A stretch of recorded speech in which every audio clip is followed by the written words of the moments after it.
There. Ah. All right, it's happening. Okay. Okay, we're up. We're running. Right, monkey? Yeah, you're snuggling your bone. Monkey cam's working. Microsoft, you need to figure out how to, like, make it so your new version of Word actually prints something. So I don't have to, like, save it as a PDF and then print it out because Adobe Acrobat knows how to print things. Jeez, beneath. So anyway, GoAskHouston.com was set up by Steve. Sort of act like a simpler version of a Discord server where you can pose questions that I may or may not have had a chance to answer. And hopefully I or somebody else who watched the show can answer. You can post clips, things like that. So GoAskHouston.com. It's free. And Steve set it all up. So thank you, Steve. I'm going to have to get myself, figure out how to use this thing. Better than Microsoft is using it. Okay, so we are on Charity Tuesday. We're raising money for Project Hope, which provides medical services to people in disaster zones. And they are on the ground in Puerto Rico and in the Dominican Republic, helping folks who have been absolutely ravaged by Hurricane Fiona.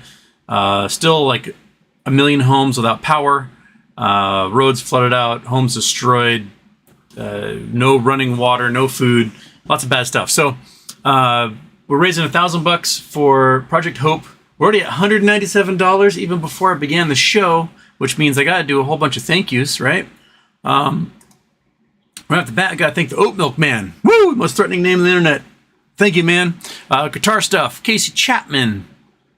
Oh crap, I lost my spice already. Andrew Stewart, thank you. Don Caesar, Shadem, Wheat Wild, first name, last name, Daniel Batchelor, LCB, Andrew Vanderhelm, Michael Ahero, and your boy Jenny donated, and Daphne. And I'm wearing a Daphne shirt today. This is a shirt sent to me by Daphne. This is the same 2X as the other one, but seems a little bit smaller, actually.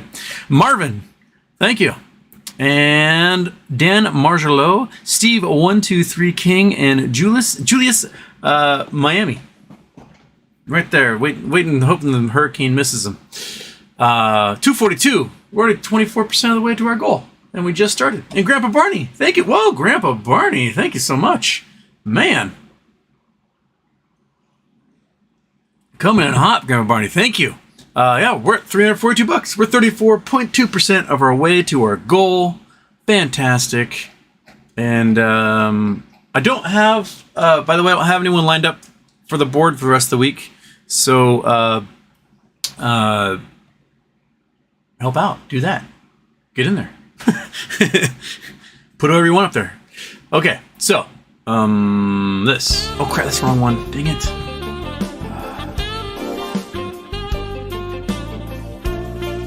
I'm sure it's dark for you Europeans at the moment. Right?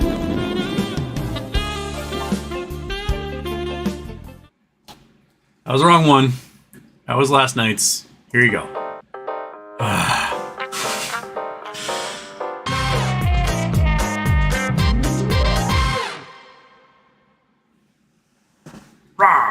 Okay. Sigh. Well, there's your present for Charity Tuesday, I guess.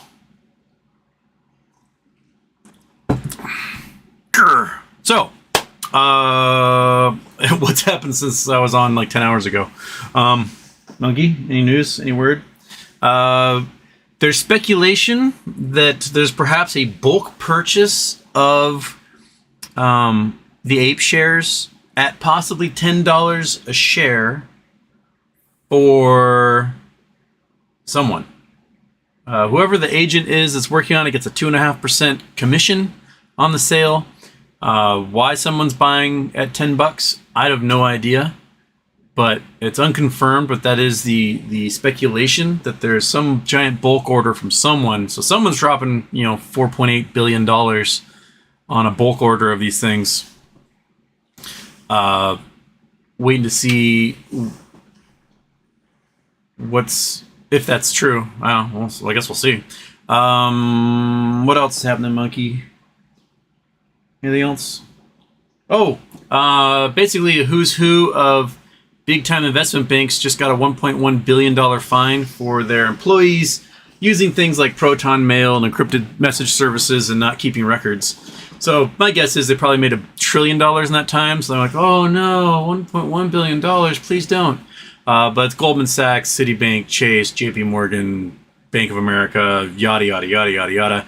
All Credit Suisse, Deutsche Bank, just a who's who of complete silky boners. So, what else is happening there? I don't know. Well, you guys will remind me. I don't necessarily remember right off the bat. Necessarily all the time. But, okay. Josh Papel's gone for... Oh, yeah, I set this up last night. So like, 4:24 a.m. is the first comment today. Actually, not too many of you commented 10 hours ago, so we're good. Also, Brian, H-Dub, can you help explain I-bonds by offering 9+% for 6 months? I-bonds are short-term, if I remember correctly. I have to remind myself of them again. But they're like short-term junk bonds, I think.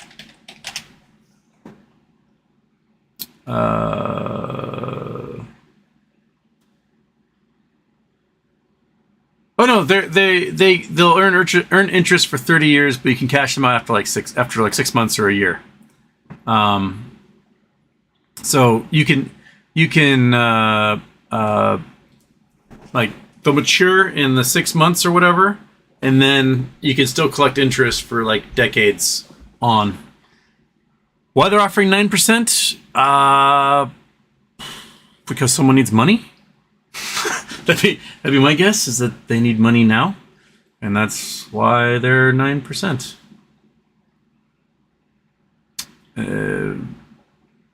Yeah, they're at 9.6%, and a new rate comes in November.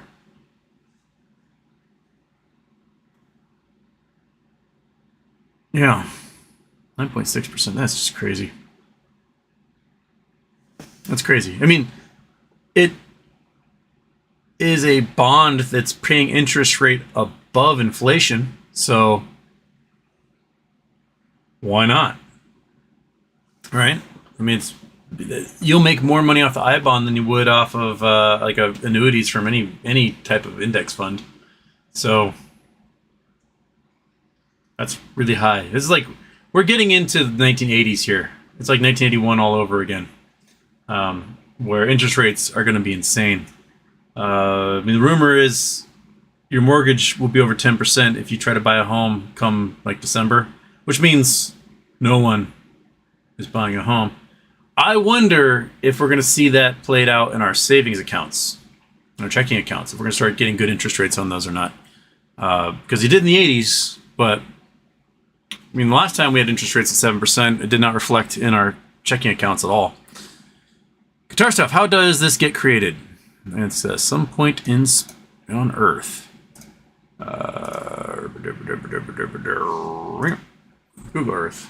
Come here, Google Earth. Get up there. There we go. Control V. How does this get created? Where are we? Where are we going? We're in Australia. We are, and where are we at? Uluru. Ayers Rock. This is a giant block of sandstone that's been tilted and weathered. Yeah, so this is Ayers Rock, or Uluru, which is the Aboriginal name for it. So basically, a bunch of land was laying down.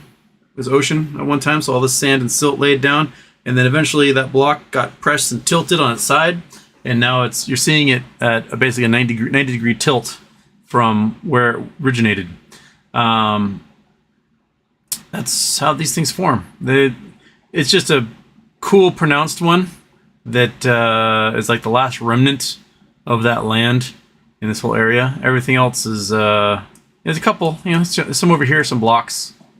You can see the striations as well in these guys. These ones aren't quite tilted at exactly 90 degrees. It's more shifted at an angle. So it might be about 45 degrees. There's some others here. Where's some other blocks? I can't remember. Come on, there's a big salt pan. I thought there was one more. Is it these guys? Yeah, these guys are little guys. These are almost 90-degree tilted block. They're maybe like 70 or 80 degrees. They still have a little bit of an angle to them. But Uluru, I want to go to Outback. I want to go stare at that rock and go, that's cool. Bucket list stuff, man. Bucket list stuff. But imagine like Monument Valley in like Arizona, Utah, that area. You got these what used to be like the ocean floor, and then everything dried out. It got uplifted, and so it all dried out. And then you had rainstorms come in, and these channels of water rushed and like broke everything up. So you get these big, tall monuments, these big plateaus with flat tops, and steep sides, these big pillars all over the place. Now imagine if instead of just wearing away like that, eventually a mountain range got built like billions of years ago, and that land got tilted on its side, and then everything started wearing away. So rather than a flat top, you've got like the layers of all that soil now going straight up and down.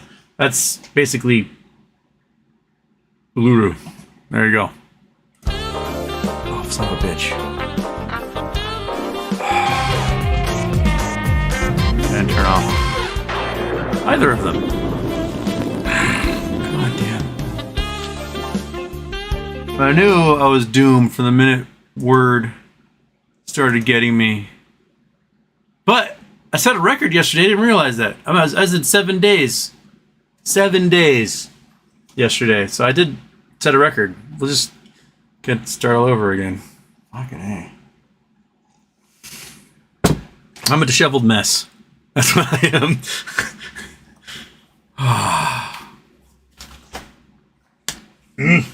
Okay. It's because the printer wasn't working, and all I have to do is print off that. If I just gone boop, my brain would have been clear. Everything would have been fine instead of panicking and being like 5 minutes late to the show, trying to get Feed Your Head printed. And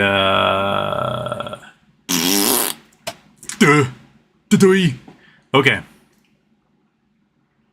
Where am I? What am I doing? Guitar stuff. Houston, what would you be looking for in a crash to start buying a lot of heavily shorted stocks? Ooh. I think it depends upon how quick the reaction is between the market crashing and the forced buying of those shorted stocks for them to force close all those positions. If it's pretty like on the money, then I don't know if you'll make the window. If there's like a 1 week delay, I'd be looking for companies that have cash on hand and can weather the storm. I'd be looking at, there's a lot of like weird little holdings companies and stuff in the OTC that just, they have blue chip stocks or real estate or whatever, and they might get hit, but they'll still come out on top 3 years down the road when the market rebounds. Basically anything that's been shorted. I mean, if they talk about it in any of the stock groups, there's a bunch of them that have been shorted. Some of them legitimately shorted. Some of them have been over shorted by these hedge funds. But I mean, at this point, I have almost all the plays I can make. And if one of them rockets before this thing whole crashes, I may just go for straight SPY puts and stuff like that. And maybe do plays like when GDP numbers or earnings come out, just get a bunch of puts in Amazon, Target, Walmart, because their sales are going to be way down. Their Christmas sales are going to be down compared to last year. And so their stock's going to get hit. So I want to make quick weeklies money. Maybe jump into those guys. Casey Chapman, Houston, thinking of post-MOAS investment and ideas. Where's some cheap land no one is paying attention to that is actually worth a fortune?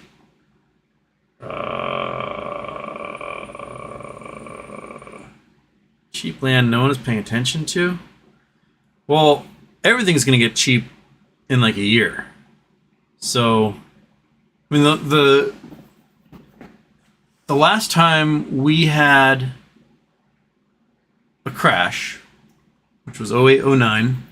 Oh, where's the...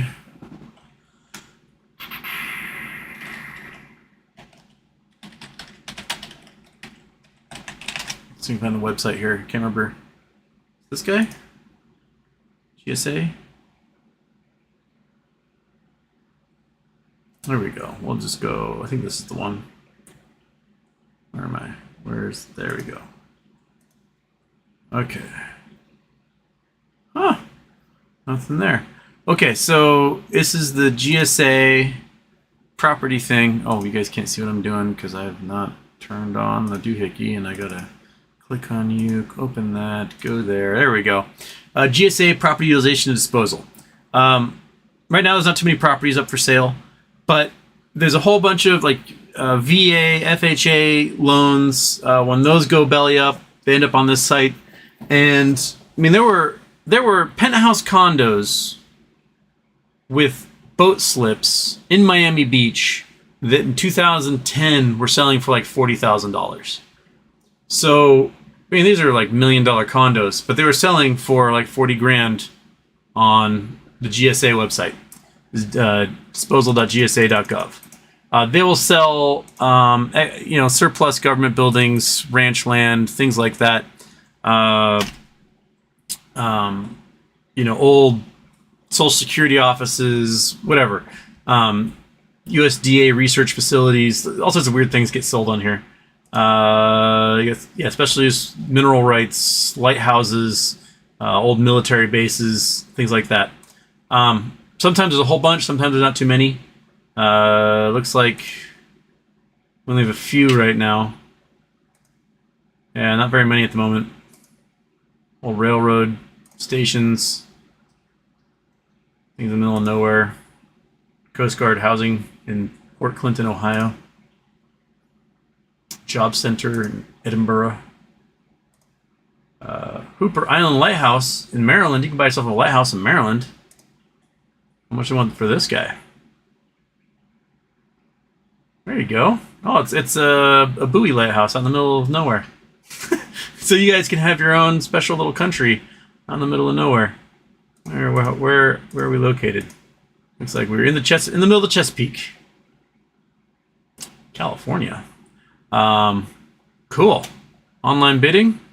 So click here for online bidding. You can get yourself one of those buoy lighthouse things and be a total recluse. There you go. But specifically, like where land. People live where they want to live, right?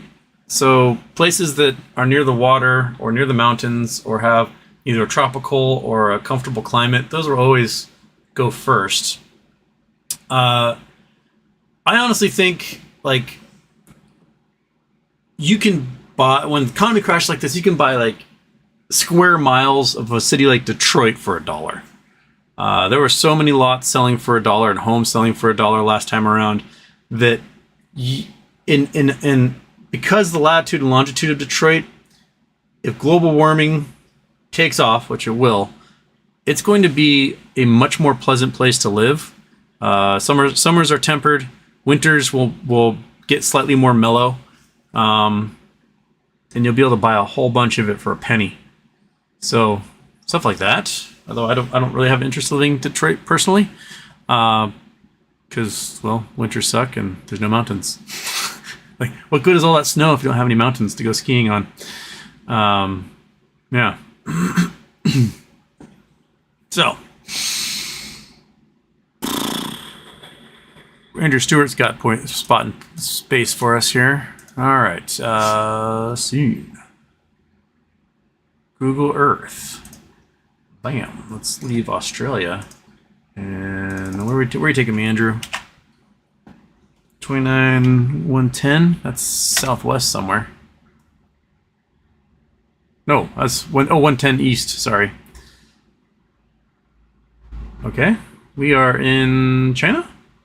Oh, what are you? What are you? That looks like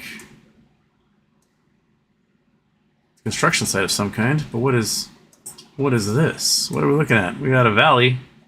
At a valley. Is there places to put people? Not there, but we can put someone there.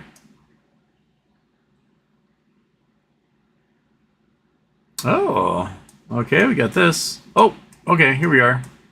Big old limestone spires. When Google always makes it look like rolling hills, when really it's these big limestone spires. These are, I mean, imagine these blocks tilted sideways, worn down, and you have yourself basically an Uluru. Instead, they're wearing down from the top. I want to go here someday too. If you ever go to South Dakota and drive through Spearfish Canyon, the hoodoos aren't quite as pronounced as this, but it's very similar. The cliffs, the feel, the rock, very similar. If you go to Spearfish Canyon in South Dakota, I recommend it. Good drive, beautiful drive.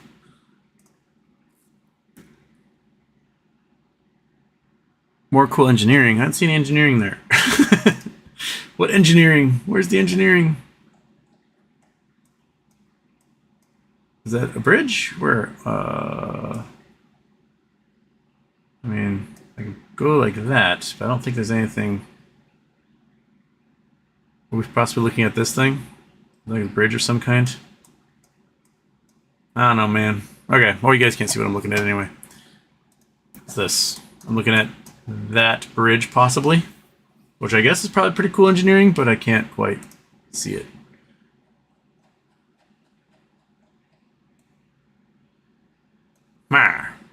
See? Justice Stewart. Okay, Andrew Stewart and Justice Stewart. Yo, Houston, what do you think of DRV? Seems to be a pretty safe bet until mid-2023. Other housing problems become my gains. Yeah, a DRV is an inverse, like mortgage-backed security ETF thingy. I think they basically do like credit default swaps and things like that play inverse to those. And the fact that mortgage-backed securities are plummeting faster than anything else. I mean, they're going down faster than they did in '08, which is saying a lot because they went down pretty darn fast in '08, enough to crash the entire global economy. And they're going to go further because at some point the Fed's going to have to dump the $2 trillion or so in mortgage-backed securities they hold. So, yeah. Let me do some thank yous. I haven't done that in a while. Or we left with Grandpa Barney, right? Where is Grandpa Barney? There he is. Okay. Lugs, thank you so much for the donation. Kevin Rajonen, I hope I said that right. Ricardo Pestic, thank you. AVTV, thank you as well. Another anonymous. Prontal, thank you. Another anonymous. Another anonymous. Another anonymous. We're at $437. We are almost halfway there. We're half an hour or maybe 25 minutes in the show because I was late. And we are 43.7% of the way to our $1,000 goal, raising money for Project Hope, which gets medical care to folks in disaster zones and also for like poor low-income countries as well when there's not disasters happening. And they are on the ground helping folks in Puerto Rico and the DR after Hurricane Fiona basically just ravaged everything again. And you folks in Tampa area, you're about to get hit with a hurricane as well. So, I mean, we may have to do one for next month for you folks. You have a major storm coming your way. So, thank you everybody for donating. We are another anonymous donation. Thank you. The Charity Tuesdays are awesome, and I thank you so much for participating every single month. We have met our goal every single month we've done this, which is just like, that's a streak that's even better than when I go shows without double intros. So we're at 15 months straight of meeting our goal. So thank you. You guys are awesome. We do it for a different charity every month, and every month you guys surprise me and make me so happy. You guys are like the best viewers in the world because you watch my program, and that's why. Yeah. Okay. Jack Clifford spent the day driving, looking up at the biggest, most beautiful clouds. You got me terrified. Because yesterday we talked about how like there's like millions of tons of water just sitting above your head, ready to go. Funk. It's just crazy how much water's up there. Pankaj Kumar, Houston, do you still have the same level of belief in GME MOAS, or has it been shaken a bit lately? RC hasn't tweeted since BBY dump, and no one is talking anymore about GME. Should we be worried? Calm before the storm. That's my feeling. GME basically said, hey, we're done retooling our company. We're now focused on making a profit. And I think that's what they're going to do. I think they're shooting for the holiday season, post a profit, be like, hey, we're a profitable company now, and we're going to be profitable each quarter on from here. And I think that's kind of where they're going from here. But yeah, RC has not tweeted much. He's been real quiet. And I mean, it's either because he's in hiding or he's plotting, one or the other. Last time he was real quiet, it was because he was plotting, and that's what I assume he's working on.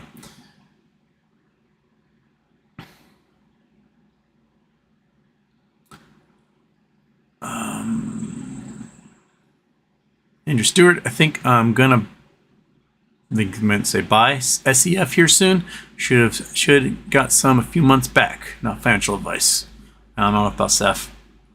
Bonnie R, can more ape shares possibly be good dilution? Also, do you think naked shorts will buy the real shares from Citigroup so they can cover? Adam Aaron giving them this last opportunity to cover.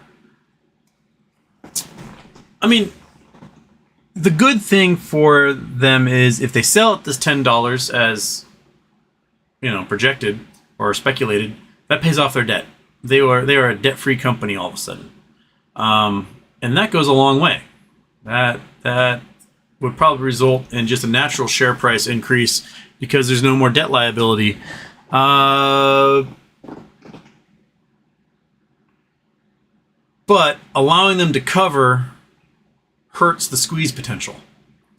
And that's what we're in it for, right? It's for the squeeze. So, I mean, I think there is a way to do both. If you do the order right. If you wait for the price to pop and then sell, then you did both. If you sell it before you wait for the price to pop, then you kind of kneecap the squeeze potential. And you're doing a service for those short hedge funds who are just trying to destroy you. Which I do not think you should ever help your enemy when they're actively trying to kill you. To be like, put your hand out. No, just flick their paws off the cliff and watch them drop. Hey, monkey butt, where are you going? Where are you going? First name, last name, Houston. What was the closest star to Earth that exploded? Would we have heard of it? Would we ever hear any stars explode given enough time the sound to travel? No, you would not hear the explosion because space is a vacuum. If we got hit with a particle blast wave, I still don't think it would make enough sound in the upper atmosphere for us to hear. But no, you wouldn't be able to hear it. The closest exploding star, well, we don't know what that is. We know the Crab Nebula, which is, 5,000 light years away? Shoot. Nebula distance, 8,000 light years away? 6,523 light years away. Okay, so Crab Nebula blew up in like 1000 AD, somewhere around there. And we saw it, actually blew up around 1000 BC, and we saw it in like 1000 AD. It was like a bright star in the sky. All of a sudden, like, where'd that thing come from? That's pretty darn close, 6,000 light years. If we were to have one of these suckers explode within 100 light years of us, we'd all be dead. Just the neutron flux alone would just rip our DNA apart, and we would just, that'd be it. A nuclear bomb would have nothing on the neutron flux of a supernova that was within 100 light years of us. It's very likely there were extinction events in Earth's history from stars that went supernova near us. Most of the stars that went supernova near the Earth probably formed in the same gas cloud the Earth did, and they went supernova before there's ever a chance for life to evolve on Earth. Because the stars that go supernova don't live very long. They might live maybe 100 million years. They're super massive. They live fast, die young. They burn so much of their fuel. Their cores get huge and their cores collapse and they explode. And about 100 million years into our solar system's existence, the Earth was still just a molten goo ball getting hammered with comets and asteroids and stuff. So most of those huge stars died out long before life ever came along on Earth. But we probably passed by or near other star birth systems that had supernovas going. And so we probably had some near us while there was, little Slimers crawling around the oceans and things. But no, you won't be able to hear it because of the vacuum of space. When you see Star Trek and Star Wars movies where the jets go like, they don't do that in space. It's just silent. Don Caesar Shadem, let's Moasses charity. Heck yeah. First name, last name, Houston. Wife wants to know, what do you do if you miss a squeeze play you bought into, i.e. BBBY, etc.?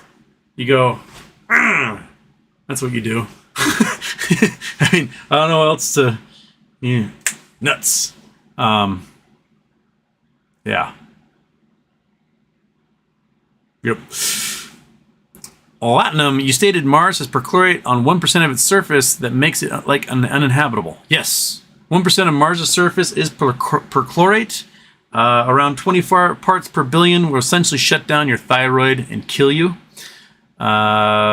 We have limited amount of perchlorate in our soil because anaerobic bacteria eats that perchlorate, turns it into chlorides, and we can survive those. But what Mars needs is, several trillion tons of bacteria dumped onto its surface. So perhaps it can start eating all that perchlorate, turning it into chlorides, and maybe we could survive Mars' surface at that point. Harambe, Ghost, Ape King, how do you keep up on No Labs news? They send out an email to me. Oops, I put the wrong word in there. Nope. Needs a W. There we go. nolabs.co. Stay in the know. Click that guy. And then you can put in your email address there, and they'll send you a couple times a quarter update on what's happening with their stock and what's happening with their FDA trials and so on. So nolabs.co. Throw that into the chat. And that's their website. So here we go. Okay. Quit looking at me.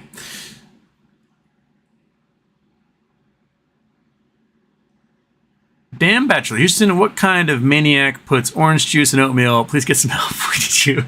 Hey man, it's only specifically the maple syrup and brown sugar oatmeal. Put just like a pinch of orange juice in there. It is heaven. It is amazing. There you go. We Wild. Happy birthday, good buddy. Take a look at how much SPY 380 put for November 18th is worth today. That's what I was about to buy for $6.50 the day the CPI came out, 1 hour before market open. I bet it's worth a pretty penny right now. Yeah. Okay, and Wheat Wild got the coordinates though. 31:35. This looks like East Mediterranean. Where are we going? Give me that Google Earth. Control V. Oops. Boom. Delete. Bam.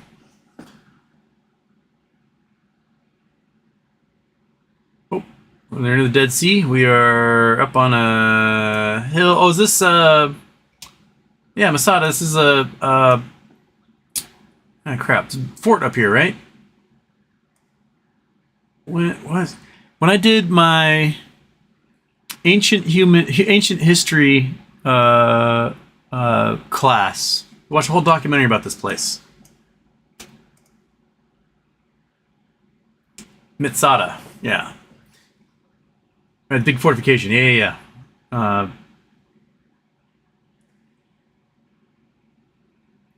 Yeah, Jewish-Roman War. That's right. Come on, give me that full article here. And this thing's pretty cool looking. Look at that. That's rad. And there's like, I guess there's tunnels that go like from the bottom to the top up here, and all sorts of like secret little hideouts and things. Yeah, siege of Masada by Roman troops, 74, at the end of the First Jewish-Roman War. Mass suicide. 960 Sicarii rebels who were hiding there. Woof. That's a lot of seppuku going on there.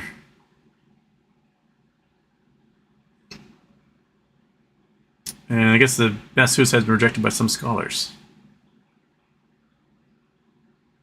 Huh. Pretty cool. Look at this.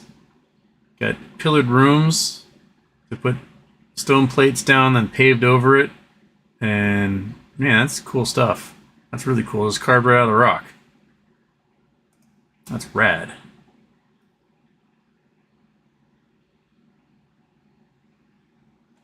I dig it. Good spot. Good spot. Let's see if we can get ourselves planted somewhere up here. Okay, let's go this side.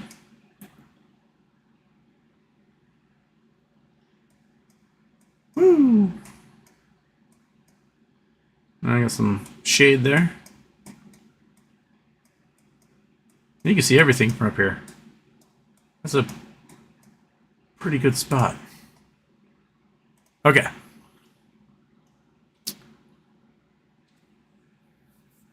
Dan Marshall, what millennial has a printer? Everyone knows you need something printed. You do it at your mom's house. My mom's printer doesn't work. So, yeah, I got my own. No, I have to print off all sorts of stuff for students and things. So I ended up getting a laser printer because I have to print off too much. Inkjets are so expensive to have to print things. Yeah. And technically, I am like a pinch too old to be a millennial. I am Generation Y. We are maybe like 76 to 82, 83 in there. I mean, we had black and white TVs and rotary phones. Like, my little sister is born in 91. The internet's existed ever since she's been alive. She was born into a computer, and she's a millennial, for sure.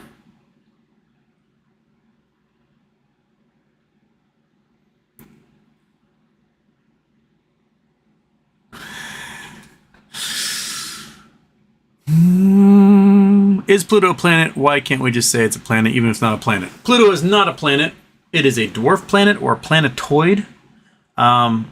Definition of a planet. There's a couple of definitions. One, has to be round, where Pluto's round. Two, has to orbit in the plane of the solar system. Pluto does not. Pluto orbits at a rather steep angle and is quite elliptical to the point where it crosses Neptune's orbit. And three, it has to clear everything out of its orbit. It has to dominate its orbital path, and it does not, because Neptune actually dominates Pluto's orbital path. Neptune tells Pluto what to do. So it is not a planet because of two of those three reasons. Is a Kuiper Belt object. Kuiper Belt objects are planetoids, rocks, comets that are at weird angles and rather elliptical orbits, like extremely elliptical orbits from the sun. We just happened to see Pluto as it was the plane. It was crossing through the plane of our solar system when we found it in 1939. So we went, holy crap, there it is. But really, if we had looked a couple years either way, it would have been passed through that plane of the solar system. We wouldn't have seen it. We never would have known it existed for another like 150 years. So those Kuiper Belt objects, some of them orbit in really strange paths. And it might be because they were protoplanets or moons that got thrown out of orbit due to interactions with other things. Like there's Sedna and Ceres and Xena and Gabrielle. I am someone of a Warrior Princess fan. And they like get the plane of the solar system where all these planets are, orbiting like a record player. And then you got these things that are orbiting at like 90 degrees to that, or at 75 degrees to that, weird angles. And those aren't planets. They're dwarf planets. They're planet-like, but because they don't dominate the orbit and they're not in the plane of the galaxy, we don't call them planets. Okay.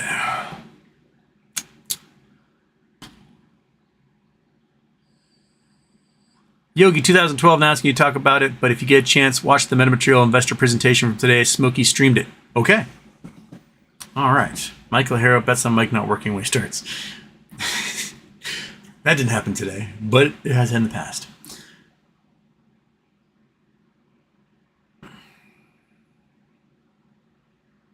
Tin Marshall could $50 flyer program just be a ruse so you can pay for his pay for his printer ink.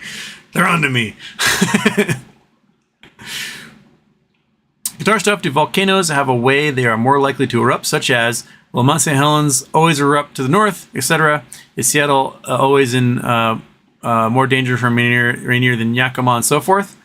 Kinda. I mean, St. Helens won't necessarily always erupt to the north. There happened to be a giant landslide that caused that. But if we were to go back to here and we were to zoom out very far, let's leave the Mediterranean, go across the ocean.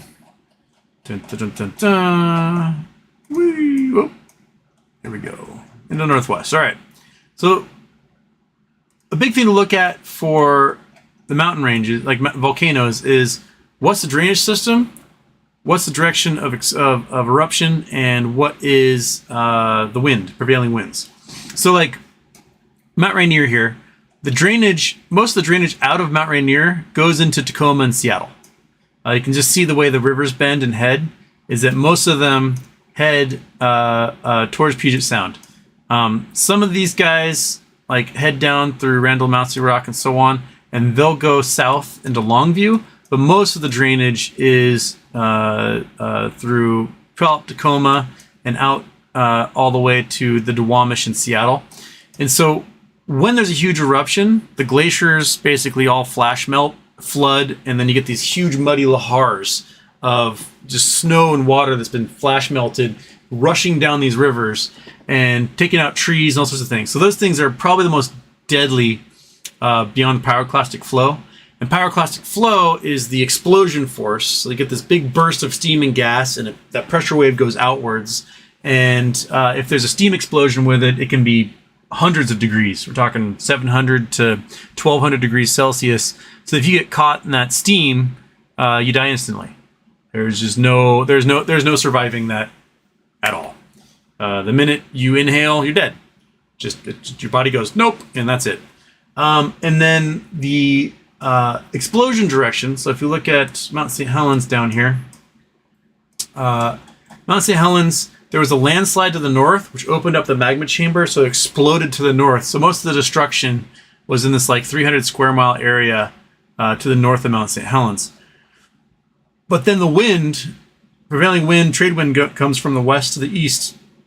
So it blew over and covered much of this area, Yakima, places like that, with all the ash. All the ashfall went this direction. Same thing will happen. Generally, Mount Rainier will explode. The ashfall will probably head west. Mount Adams could explode. Ashfall will head west.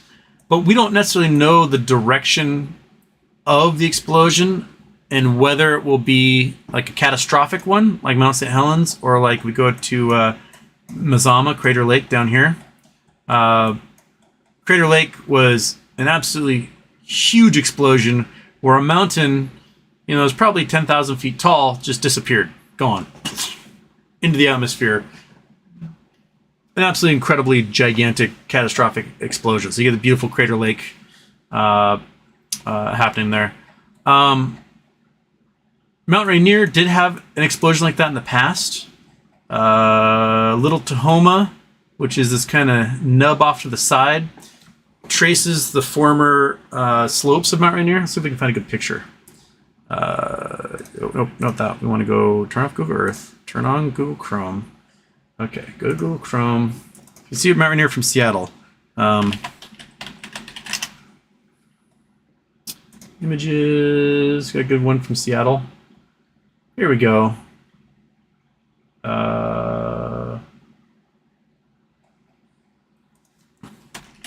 Seattle. Okay, here's one. So this is Little Tahoma here. The slope of Little Tahoma, if you were to follow that thing up and over to the other side, meant that at one point Mount Rainier may have been as high as about 18,000 feet before it blew its top, kind of in Mount Mazama, Crater Lake / St. Helens style, and the entire mountain just got vaporized into the atmosphere. And so this, you can see the remnants, like the escarpment here, and all of this is basically the lava dome that has been built ever since then. Stuff like these rocks here are remnants of that original mountain shape of Mount Rainier. So Mount Rainier is 14,410 feet right now, but it may have been as tall as 18,000 feet before it lost its top. You see it really well. Little Tahoma here, and you can kind of see we can imagine the slope would have been like for Mount Rainier back then. Another good one from Seattle. Here we go. Here's a pretty good one. You can see Little Tahoma there popping up. Big old sucker. But they'll erupt differently depending on what type of magma is in there, how much pressure is built up, the weakness of the rocks in the mountain, and if there's a lot of water involved. If there's a lot of water involved, then the chance for a steam explosion is huge. I mean, just think about Hunga Tonga that erupted in January. I mean, it's got all the water in the world. It's in the middle of the ocean. It's just breaking out, so the magma chamber has the opportunity to have a whole bunch of water get flash steamed, and then the explosion, so big it went around the world a couple of times. Right now, Mount Rainier's rocks itself are really brittle. The acid from the gases leaking on the mountain are breaking down the rocks quite a bit, and we're getting a lot of landslides. So there's some climbing routes now that people don't even recommend because the rocks are so weak that there's a good chance you'll just die in a landslide trying to climb Mount Rainier. So that tells me that if those rocks are breaking apart and becoming really brittle, they're brittle not just on the outside but all the way through. And so if there's a big intrusion of magma, you may get a landslide situation like you had with Mount St. Helens. So if we're to blast north, that would really suck. It's a big mountain. It's got a huge magma chamber. It could send a blast wave really far to the north. Probably not quite to Seattle. If we go back and look at the map again. Whoops. There. So if we look at the map again. North kind of takes out. There's not really much up here. Greenwater's like a little burg. There's a ski resort. There's some things, but there's not too much up here. But the lahars that would come off of it would be insane, and they would charge their way through Tacoma and through all these places, break dams. It'll be pretty gnarly. So hopefully there wouldn't be too many deaths, because it should be pretty easy to evacuate the folks. There's only like 50 people live in Greenwater, and then you evacuate a ski resort, and the ashfall will be absolutely intense. And only a couple times a year does the wind blow from the east to the west. Like right now, we're getting a little bit of it, having some smoke from wildfires. But 90% of the year, the wind comes off the ocean and blows from the west to the east.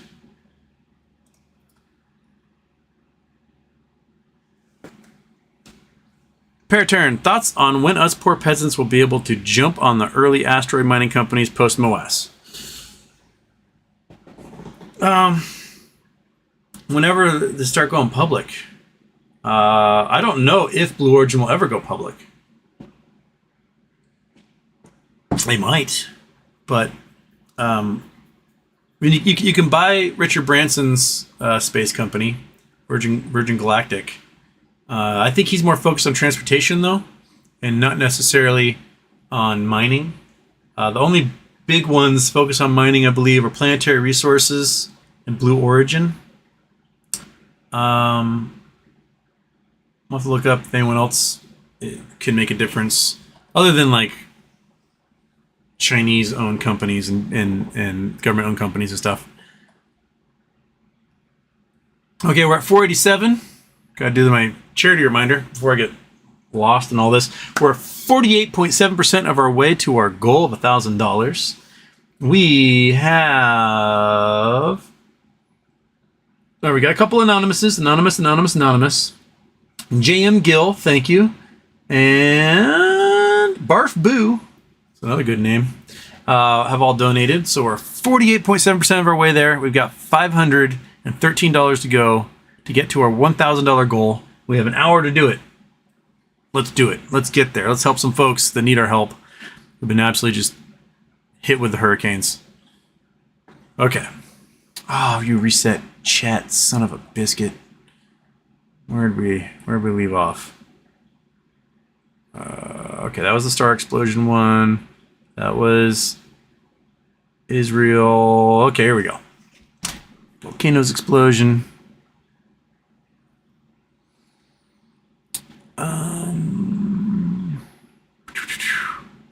Just from Dex, is there a T plus 90 for GME? If not, what besides the market crash will make it squeeze? The original thought was there would be a T plus 90 for GME, but I don't think it comes into play because the DTC illegally labeled it a forward split and not a dividend split. So rather than distributing shares to shareholders, they told brokerages to take the shares that exist and just chop them up into four, which takes away the T plus 90 on GME, which is shady and illegal and probably should involve a giant lawsuit by GameStop against the DTCC. Who knows if they're preparing something like that? I don't. Or GME just goes, give us our shares back and we're out. And they move things onto their own exchange, which would be fantastic and awesome. And I hope they do it. That'd be great. So I don't think there's a T plus 90 for GME on this because of that shenanigan. Paratarian Houston, you should use anti-short breakdown you did. Use the anti-short breakdown you did for my buddy and his wife and make that your first short video. It's for a breakdown, current situation. I can send you the link to you. Please do, because I don't remember which one it was. And I don't know if I can go through like 400 hours of shows to find out which show that was.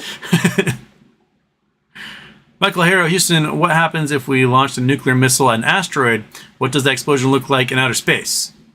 We've done high altitude explosions. Let's see if we can find a video of one. It'll give you an idea of what they kind of look like in space. High altitude nuclear explosion videos. Oh, okay, they're still on Google Earth here. Here we go. Let's see if this is a good one. Altitude nuclear explosion. Examine the effects on the atmosphere of this is just a drawing of what it looks like. Kilometers.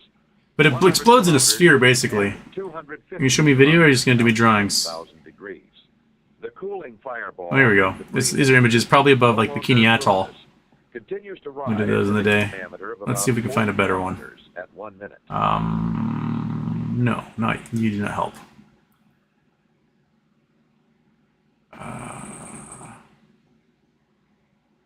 Atomic Test Channel. No! Gosh dang it, don't give me ads. Just go away, go away, go away, go away, go away, go away. I don't care about your birthday. Go away, go away, die, go away. No, now we got a bra ad. Come on, man. Let's go. Let's go. We're doing explosions here. What's a 20-minute video? Just show me the video of the explosion in the atmosphere. Okay, that's the thing. Show me the video of the test. Show me the video of the test. Where's the video of the test? The Atomic Bomb movie has video of it. Why can't I find it?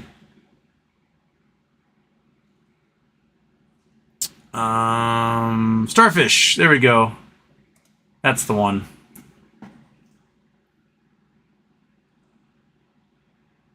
Here we go. This is what we want.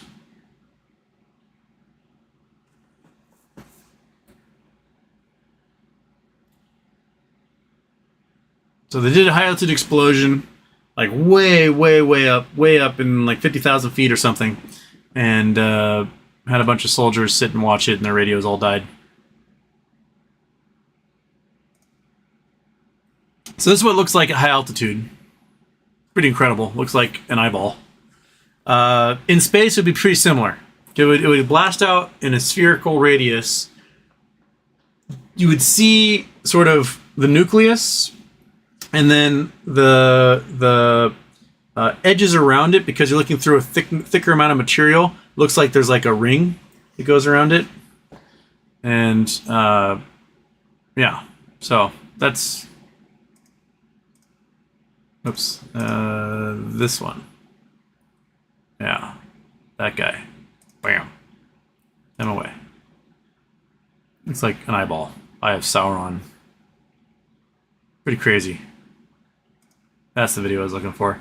So in space, it would look pretty similar to that. But if we launch a nuclear missile on an asteroid, my guess is, depending on the size of the asteroid just might get a dent in it. They're pretty big.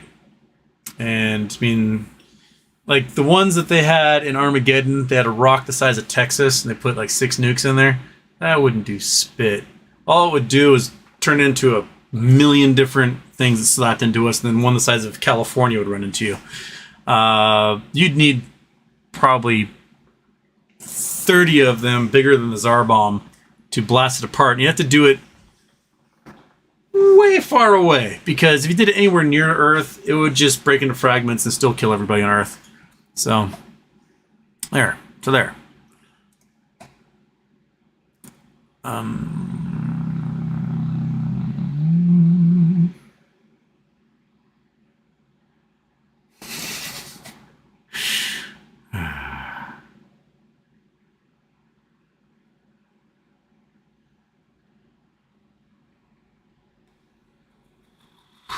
Snert alert, how was reuniting of Snoopy and your sis?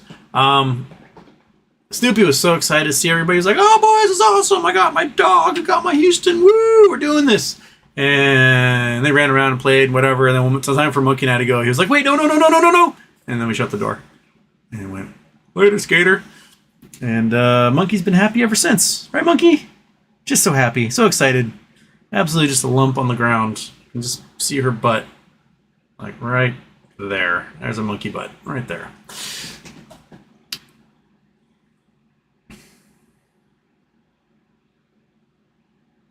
Just from Dax, if AA doesn't wait for T90, what's the minimum price you like to see Ape sold at? $10. Because at $10 he pays off his debt. And that's what you want. You want to be able to pay off all that debt and be done with it and not have to worry about debt anymore. It's hard, really hard right now to negotiate debt for lower interest rates because interest rates are insane. So talk about, oh, we're going to renegotiate these things. You're not going to get better terms than you had like a year ago. So any debt you take on is going to be a higher interest rate, and it's going to suck up whatever cash on hand you have. So the best thing you can do is raise an insane amount of money, pay off that debt, and just be done with it, and not have to worry about taking on debt for maybe another year or so. And if you can start making profit, then you don't have to worry about debt in general.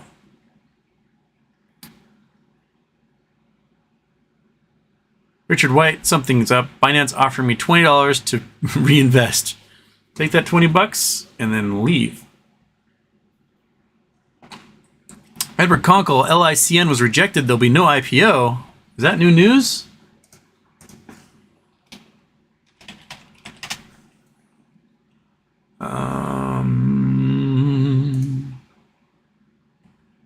What we got? We got nothing there. No news on there. Market Watch. Any news there?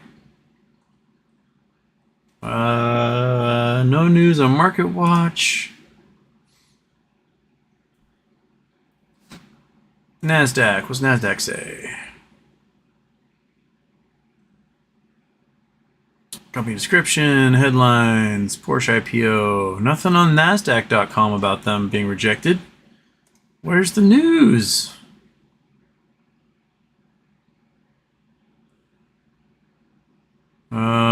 Then news from the 19th saying to make debut after delay. I don't see any news on that yet. So if you got a link, send it to me there, Edward. I'd like to read it.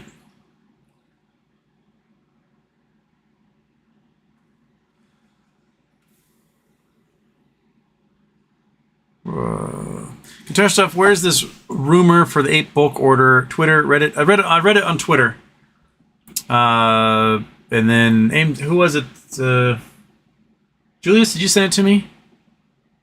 Or was it William Morgan? I think one of you guys sent it to me. It's in there.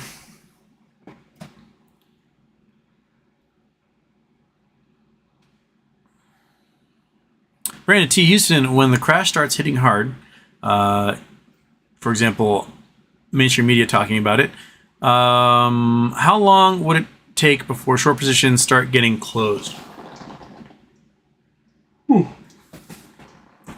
That's a good question, because I guess it would be how much narrowing of assets under management can the hedge funds take versus how much they're making if they made hedges by like shorting SPY or getting puts or whatever. And then how long between when a margin call happens and them not necessarily being able to meet their liquidity requirements. A week? 10 days? Maybe? I mean, it might depend on various hedge funds, but once one starts to go, that might mean the others will domino after that because they're all invested in the same stuff. None of them are creative. They all do the exact same thing as each other. So there isn't anyone who's like, I've got a magic bullet. They just short the same companies as that guy. And so they're all in the same boat. So, yeah.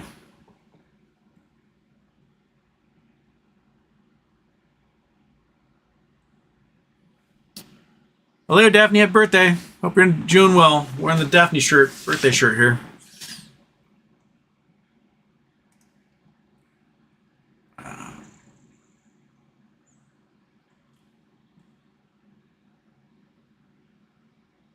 Hey, just me, the Belgian whale. Get YouTube to accept PayPal for donations. YouTube, accept PayPal for donations, please. So these folks can help the causes. We're at 612. 61% of the way there. I turned around and so Barkboo was our last one. Kloss Trade, thank you. Anonymous, thank you. Another Anonymous. Oh, Anonymous, thank you. Thank you, Anonymous. All right, we have $388 to go to raise $1,000 for Project Hope. Get folks in these disaster zones medical care they need because they're cut off from the world. They got no power, they got no water. There's folks that have, need dialysis. They need oxygen. They need all sorts of things, electricity and clean water, and these folks do a good job getting those services to people.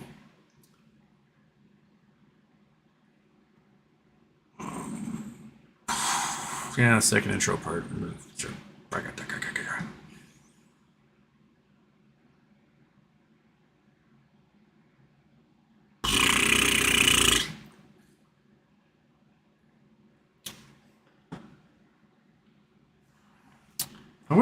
Sorry, one sec. Let me look up the, I think I retweeted it, didn't I? Who sent it to me? That's the question.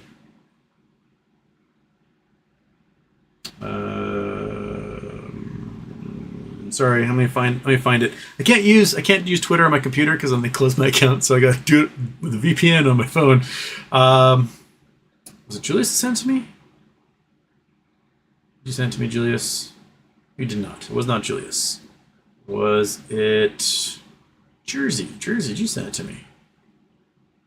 No, it wasn't Jersey. It was someone who sends me things regularly. No, not Sentinel. Who sent it? Who sent it? William Morgan? Did you send it to me, buddy? Let's scroll. It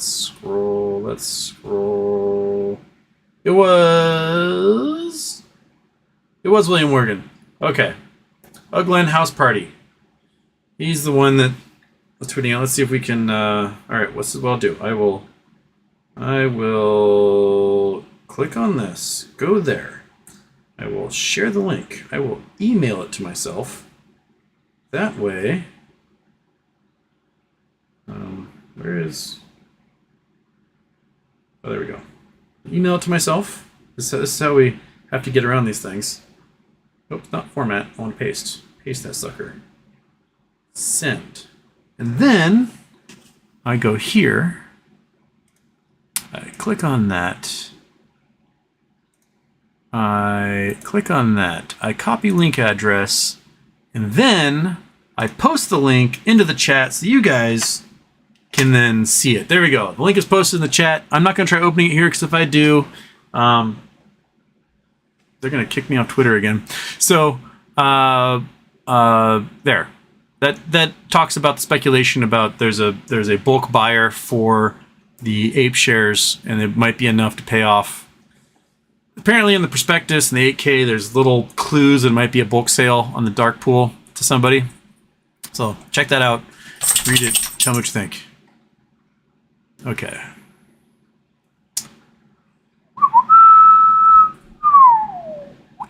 Stephen Lewis got some spot for me here. Where are we going? Where are you taking me, Stephen Lewis? Tuesday. Did we get any? I don't think we got any coordinates last night. You guys are coordinate happy on Charity Tuesday. Midwest. Where are we? On some big river bend. We are... I have no idea where we are. Some big oxbow there. Where am I? Oh, Mammoth Cave. Okay. So we're on a river bend, Mammoth Cave, Missouri? Missouri? Is that where we are? No, Kentucky. That's a lot of trees. A lot of trees right there. Green River. Looks very... That's a green river right there. I can tell you how much. That's green. Blowing Spring Ranch. Green River. Turnhole Bend. This sucker is going to turn into Oxbow Lake soon. It's eaten away. Cut and wash is definitely taking this whole thing out. I don't know necessarily what I'm looking for here. What are we looking for? Want to go there? We are in the river. Okay. That didn't help us any. But it looks a little bit like a schlong. The river's eating away. It's going to cut that sucker off, and then you're going to have Oxbow Lake left there. I don't know what I'm doing there. PG best shirt yet. Some people, people like certain shirts. I can definitely see you guys have certain tastes when I wear different shirts. I do need one of those. If I had one of those signs that would remind me, and then you guys would never get a second intro. All it takes is a moment of frustration, and then I forget to click and turn it off, and then that's that. JHMS Big Dog. That makes one of us. Corey Power, what's the drama floating around about you and ape dilution? Somebody subtweeted me out of context saying that I'm over, I'm done with Adam Aaron. Well, I'm kind of done with Adam Aaron anyway. But that like AMC's over, and there's a big if there. And I said, if Adam Aaron dumps a bunch of shares before the price of ape spikes, then I think it's probably done. So just wait. Just all I have to do is just wait. Wait like 3 months. Just wait, and then you can sell all you want. That's it. That's what I want him to do. I don't know if he'll do it, but just wait, man. Just wait. And Nick Houston, how is Devil's Tower formed? Is it different than Ayers Rock? Yes, Devil's Tower is igneous. It's formed from volcanism. So a whole bunch of basalt lava came up and was trying to make its way out to a volcano, and then didn't make it and froze in place. And then all the land around it wore down and left behind this basalt plug. That's how Devil's Rock formed, or Devil's Tower. You guys don't know Devil's Tower?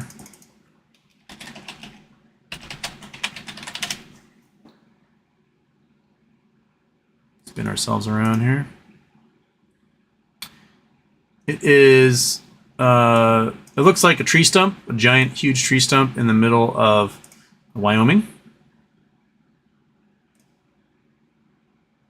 So you can see all these basalt columns. It's kind of almost like a crystallization of the basalt when it slow cools. It makes these kind of stop sign, like big, giant, thick stop sign looking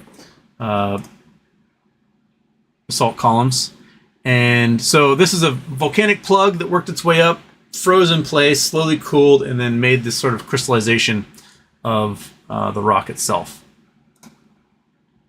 Oh, I did not mean to close that all the way. I wanted to talk about it a little more. Yeah, so it was a volcano. This is like the core of the volcano. Look at this picture here. The shape of the volcano was probably somewhat circular around it. So as the magma intruded, the mountain grew around it, and then the mountain itself got worn away. It's very similar to Shiprock in New Mexico. Shiprock had a dike system, a triple point dike system. So if we go Shiprock, New Mexico.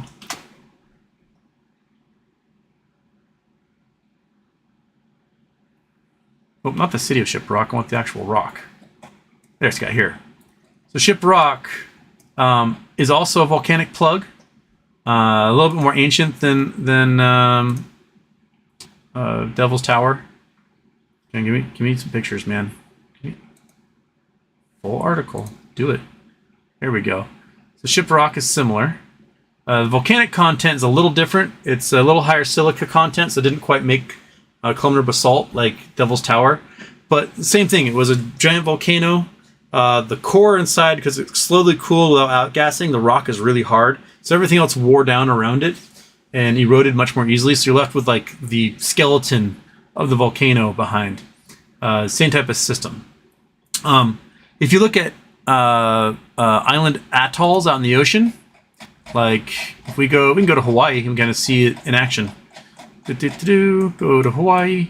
So Hawaii, you have the volcanoes, young volcanoes make these big giant volcanoes. Inside you got the magma chambers. Eventually the volcanoes kind of shut down because they're not getting any new magma. So as the conveyor belt of the Hawaiian Islands moves to the northwest, they move away from the magma chamber and they start to erode. So you start to see lots of erosion of the mountains themselves. Get lots of valleys and sharp peaks. You see like very much Oahu is lots of erosion. And you get out to Kauai, and it's like almost all just valleys and little sharp peaks. So it looks like mountain ranges rather than one mountain, like they do on the Big Island. But if you get far enough away, you start to get out into the Pacific, where these mountains start to erode away and submerge under the ocean. You get atolls. So you get these rings of coral around the edge of the mountain. And then in the center, you get these little pinnacles. This is the magma chamber. Oops, you guys can't see that. This is the magma chamber of that original volcano. It's worn away. It's had a bunch of coral and stuff laid down on it, so it's kind of covered in limestone. But this is the core. It's just like Devil's Tower or Shiprock. This is the core of that volcano, and it's the last thing left. And it's surrounded by the atoll ring around it of the coral from the edge of everything else that got worn down. And they'll do that. All these island chains have that. So you can go to places like let's go South Pacific somewhere. Let's go to here, or like we're in Kiribati. Where are we? Tuvalu. All these atolls, these ring islands, right? That go around. If you were to go to the center of the lagoons, you would find the remnants of the original volcano that formed these islands. So it takes about, I don't know, 10, 15 million years to wear them down to the point where the main part of the mountain is gone and you're just left with this ring of coral around it. And then land drops off significantly after that. For Hawaii, how Hawaii dies is the water gets too cold. So if the original Hawaiian island, it moves to the northwest. So you can see like it moves northwest, and the water gets too cold, and eventually the coral can't survive anymore. So the last bits of the northwest Hawaiian Islands are out here at Kure and Midway, and then after that they just become seamounts. So the coral dies, and then there's nothing left. And it heads on its way and ends up getting recycled. So these are all ancient Hawaiian Islands here. These are all 50 million years ago. This was a tropical island where Hawaii is today. And it goes out and it smashes into the subduction zone where the Alaskan Aleutian Islands and Asia meet. and then it's recycled and turned into volcanoes in the Kamchatka Peninsula. So the entire reason why I got this like sharp angle right here of the two trenches is because Hawaii is like dragging them down. It's like shuffle stepping along the carpet. All right, big little dog. Look at you. Look at you, happy little dude. You are a happy little dude, aren't you? Want to come say hi to everybody? Come on, get up there and say hi. Come on, get up there. There you go. All right. Just a reminder, we're still stuck at $612. We got $388 to go until we meet our $1,000 goal.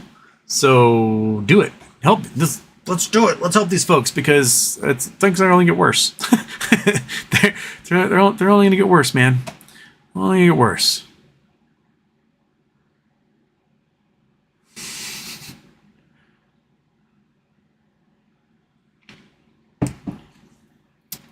Say my name, say it. If I bought that lighthouse, will the Maytag man come fix my appliances? That'd be hilarious. Like, you order tons of stuff from Amazon, free shipping. You said deliver in 2 days. I got nothing, man. I need my TV for free now.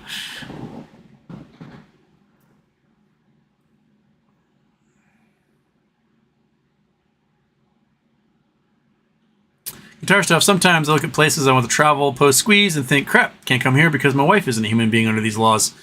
That is a big bummer about a lot of places in the world. Is there's like really cool stuff to see, but then they treat half the population as not human beings having the same rights as everybody else. They put the damper on things. Like there's really cool stuff, geology-wise. I'd love to go check out in Saudi Arabia, but like, you know, the people I'd want to bring with me wouldn't be treated well, and I don't feel comfortable with that. You know, I know what you mean.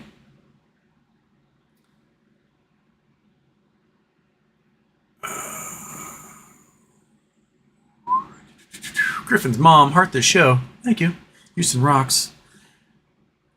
Dan Margelot, Houston, have you watched Dahmer on Netflix? No, I'm not really interested in like the serial killer movies and documentaries. Like, I grew up in the 80s in Seattle where everyone was a serial killer. There were so many serial killers. It was just like, you turn on the news every night, oh, Green River Killer left another body in the ditch. I honestly think that like getting rid of lead and gasoline and video games have really cut down the number of serial killers out there.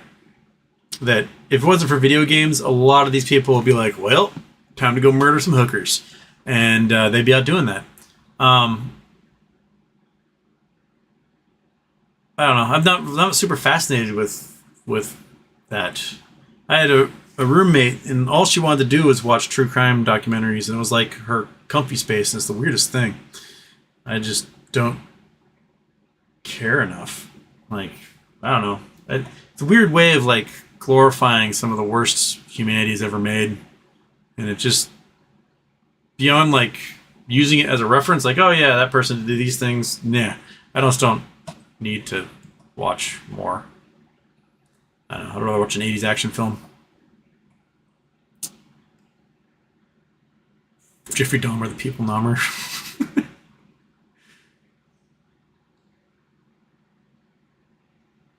Griffin's mom, Houston, how does raising interest rates strengthen the dollar, and how does it tie in with the euro falling?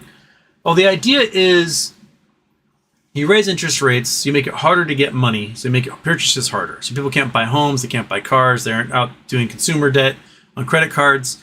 So if there's less purchasing, then the price falls. And the price of things fall, the dollar is stronger as a result because it takes fewer dollars to buy things, which means the dollar is worth more. That's kind of the idea. The euro is falling because the purchasing power of the euro is falling. They can't get gas and oil, and so they have to pay a whole bunch of money to get gas and oil, which deflates the value of the currency. So if it takes 60 euros to buy a barrel of oil, then that's like, okay, that's a standard price. But if it takes 150 euros to buy a barrel of oil, then everyone's going to want a lot more euros for lots of things because the price of everything goes up as a result. So the U.S. government is trying desperately to keep our inflation under control, and it frankly is under control compared to other nations. Other countries are having double-digit inflation, and we aren't there yet. So if you were to compare us with other first world nations, we're doing pretty darn good compared to them, and that's largely because of the strength of the dollar on the international market compared to these other currencies. That's why the European zone is going to starve and freeze to death, and so no one wants their money right now. Because who wants the money from starving, freezing to death people? No one. They want money from strong, healthy economies, not freezing to death, starving ones.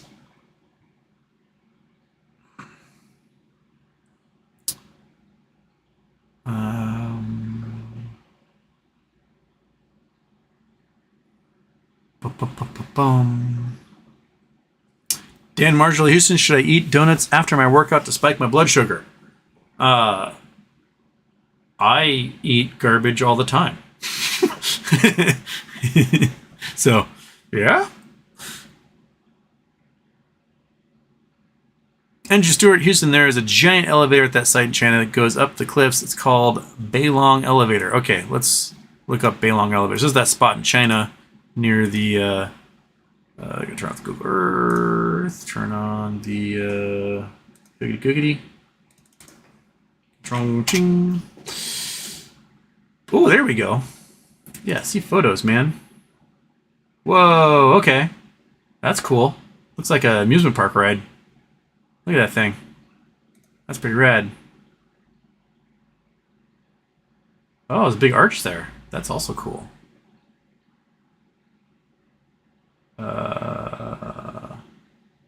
Beilong elevator. Is that the top of the Beilong elevator? Where are we?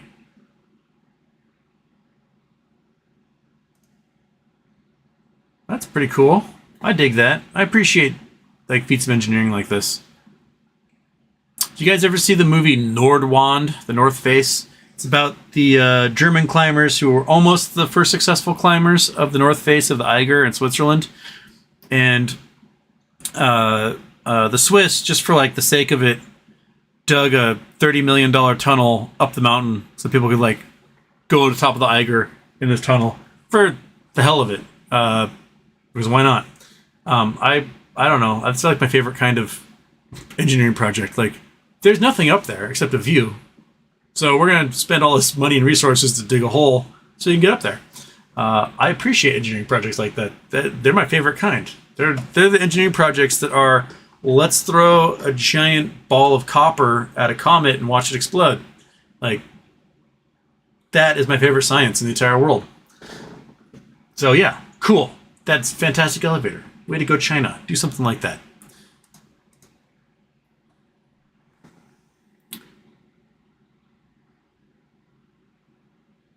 Dan Margelo, I usually destroy rotisserie chicken after my workout. Today, I ate 2 donuts and a rotisserie chicken. Hey, you know, you need calories. That's true.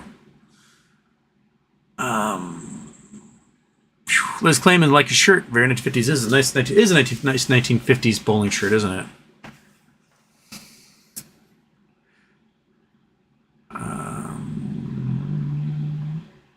Dan Margelo, back in the day, bodybuilders would chug a bottle of honey during a workout. I don't know if I could chug a bottle of honey at all. I just eat when I'm hungry. That's what I do.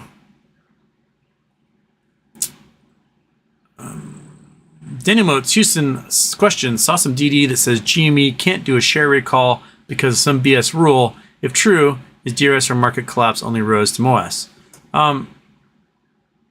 I'd have to see what that DD is, but I mean, literally in their prospectus, they reserved the right to recall their shares whenever they wanted. So why couldn't they recall their shares? They're not under contract to forever keep their shares listed with the DTCC.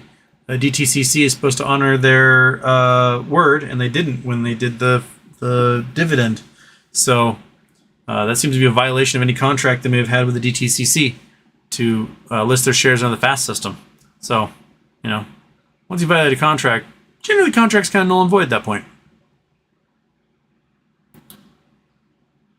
Zach D, did you see in the Ape filing that banks and institutions have to come to AMC to make an offer and buy the shares? Ape has not released the DTC or the market like before.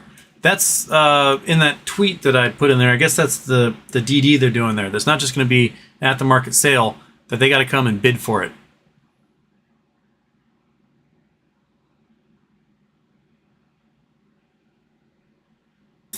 Planet discrimination. I call them little planets.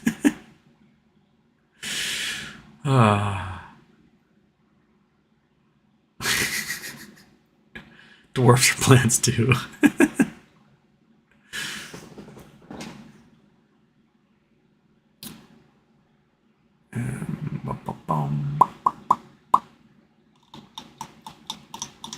Let's claim it. I'm back in California, right on the ocean in Los Osos Moro Bay. So happy to be back home with my friends. Well, fantastic.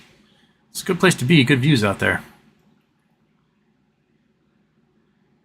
Mr. Zen, nice to hear you say Celsius. I know. I do use like the English units a lot for measurements, just because that's where my brain was originally wired.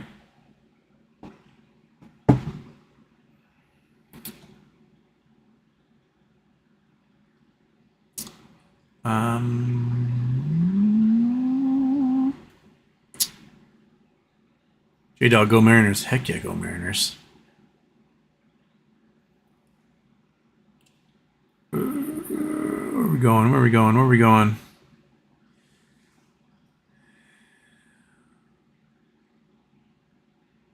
Aaron Salentin Houston, did you notice AVM just iPod? It's at $300 now from $30.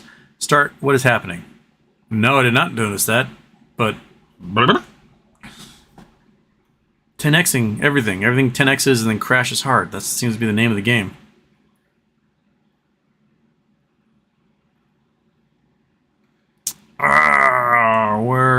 Sorry, the whole thing just reached. There we go. Okay. It's Pluto.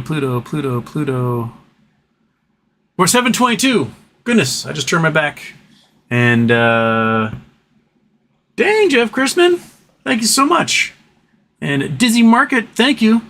722, we got $278 to go to get to our $1,000 goal to raise money for Project Hope and help people out who've been ravaged by Hurricane Fiona.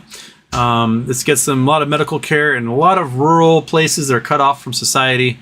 Helps a lot of these folks. They're, just imagine you have kidney failure or diabetes or heart condition, or you got ravaged by COVID and you've got oxygen problems and you need electricity to, save your life. This little bit helps get folks, generators, medical care, medicine, ways to cool down their insulin so that it doesn't cook and then go bad. So, we're thanking you guys so much for jumping in and helping these folks. Just even a little bit can go a long way when helping people in these disaster situations, and we are 73.2% of the way to that. And thank you, Tyler, for jumping in there and donating as well. Charity Tuesdays are fantastic. You guys open up your pocketbooks and your hearts and help everybody. Thank you. It makes this all worthwhile. Okay. As AVM one, what are you watching to get bra ads? I don't know what I'm watching to get bra ads. It's like when I had the Hulu version of commercial, like we get commercials on Hulu. For like 3 months, I got nothing but Diva Cup ads when I try to watch like Brooklyn Nine-Nine or whatever. It's just Diva Cup after Diva Cup. Like, did they even look at the demographic who signed up for this Hulu account? After dark ads.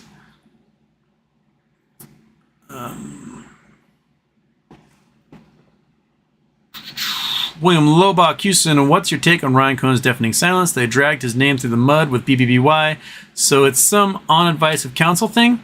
They may have to swing back to DTCC. Maybe. It sounds like that lawsuit that got brought against him and the poor guy who jumped off the Jenga building is going to get thrown out. The judge asked them to prove how they knew that it was a pump and dump, and they provided nothing. The plaintiffs provided nothing in that. And so the lawyers for folks like Ryan Cohen are good enough that they probably are going to hammer that. Be like, well, if you have no evidence in the suit, then why do you have a suit? Throw us out, judge. And judge will be like, yeah, it's gone. It's done. So my guess is that they're just going to wait for that to happen, and then we'll probably see more Ryan Cohen again. Carlos R., what's up, by the way? Just want to say hi from New Jersey. Okay, hello. Oh, all the Jersey people now are like, oh, I'm in Jersey. William Lobach Houston, have you ever gone magnet fishing? Amazing artifacts we found. Yes, when I was in high school, I worked at a grocery store. We're going to go to Google Earth here. I'm going to show you guys the grocery store. Okay, back to Google Earth. No, Google Earth. You. Yes, you. There we go. Okay, so let's zoom in on Little Bainbridge Island here.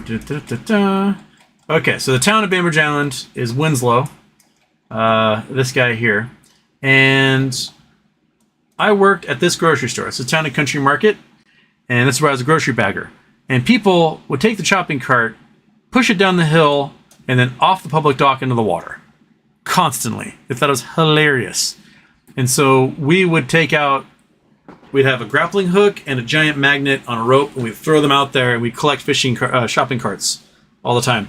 And so about once every 2-3 months, we would be tasked with going out the end of the dock and pulling up a dozen or so shopping carts, and then hosing them off, and with pressure hoses, trying to get as much rust off as we can, and then trying to oil them up, return them to service. Then they switched to plastic carts so that they wouldn't rust as much. But the problem was it was harder to get them out because the magnets didn't work, so we had to rely solely on the grappling hook to get them up. But we'd find folding chairs. What else were things we find down there? Bicycles. For a while, we had these like community bikes called yellow bikes, where people just donated old bicycles and they'd spray paint them yellow, and you just leave them all over town. And those lasted for like 2 years, and the kids collected them all and pushed them off the end of the dock because kids are dicks. But yeah, so right where this boat is, there's probably right now 20 shopping carts just sitting there because kids are little assholes. That's what they do. So this is the public dock. So if you come in, it's like ride a sailboat in or whatever, you park here, and you can park there for a day or two and hang out. And yeah, so that's the grocery store there. And yeah, so that was my magnet fishing, was for shopping carts, because it was part of my job as a 17-year-old to collect as many of them as I could.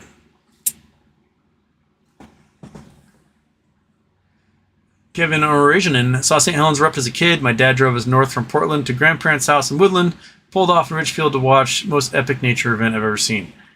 I have never gotten to see Mount St. Helens erupt. I was born a year after the main eruption. And then the other significant eruptions, it was cloudy here, and you can't really see it from Bainbridge anyway. And then when they had a resurgence in like 2006, I was in Hawaii, so I didn't get to see it. So I've not been able to see a Mount St. Helens eruption yet. Nor have I been able to see an extreme steam explosion or pyroclastic eruption at Kilauea, because every time I left Hawaii, it would have a summit eruption. I'm like, gosh dang it. And then I would come back to Hawaii, and then Mount St. Helens would have a summit eruption. I would just miss them, and it drove me up the wall. One of these days, I'm going to see both. I'm going to see a Mount St. Helens summit eruption. I'm going to see a Kilauea summit eruption, and it's finally going to happen. Check those suckers off the list, right, little monkey butt? Yeah, you're such a little good dog. Yes, you are. Just sitting there while I talk at the wall for an hour trying to raise money. We're 771. We got $229 to go. Thank you, Vizio Guy. Thank you, Anonymous. $229 to go. We reached our $1,000 goal. We've got 19 minutes until 3:30. So, and I can't stick around too long because I got called in to go help at the restaurant tonight. So I gotta head in. So let's get there. Let's get it. Let's get it. Okay.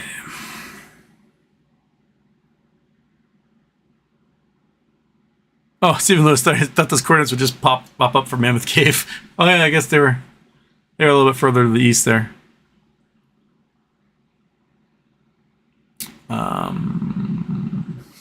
Wild stuff. I'm a bit of a volcanologist myself.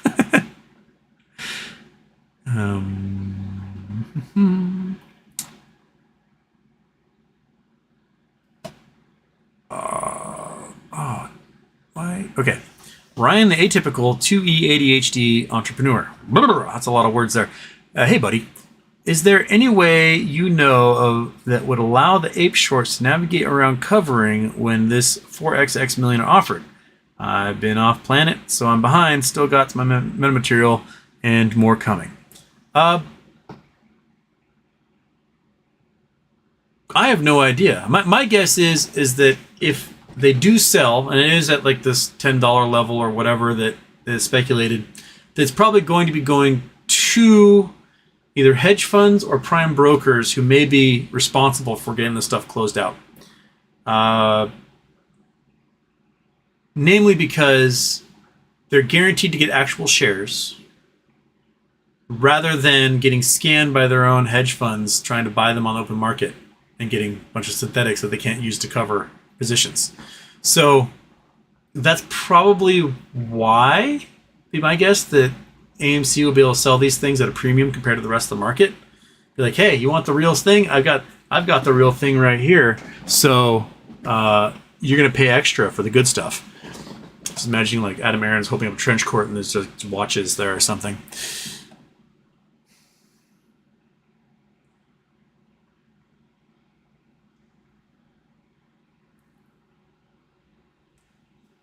I find hilarious about the Jerry Diamond, William Morgan beef that I don't know why exists at all for any reason, is that of the two people that watch this show, they are like the most MAGA. That politically they're the most aligned out of everybody, but they just seem to hate each other's guts. And I find that really fascinating because you guys agree on everything else.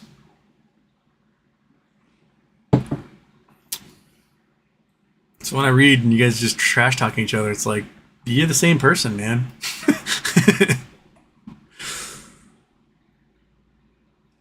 KL. Oh, no. Sorry, what first? Highway Frog. It's always raining in Seattle. It's depressing. We have not had any rain since June. So, right now, no rain. We're in the midst of a killer drought. It's wonderful because I haven't had to mow my lawn in a month, which is just... it's so great I want to mow that lawn. Although trees keep falling, which sucks. I have to chop those up. But yeah, we haven't had any rain. We were supposed to have some rain today, but then I think the fire shifted the wind and we got not so much smoke on this side, but the other side of the water, they got a lot of smoke. Okay, KL, I want swap status. CFTC tried to hide until 2023. An official source must have it. This is the weakness of all this. I think you're right.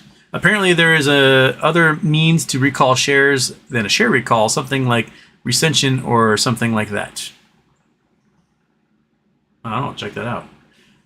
But yes, I think all swap data should be public. Anytime you trade your debt with somebody else's debt, or you do an equity swap or anything, that you have to file paperwork and show everybody what happened. I don't care if you are a hedge fund, a family fund, institution, whatever. Like every single solitary swap should be public data. I want to know where your debt is going and what it is and who has it. I'm going to follow that paper trail like Billy the Family Circus. I want to see those little dots of where you've been and where you're going.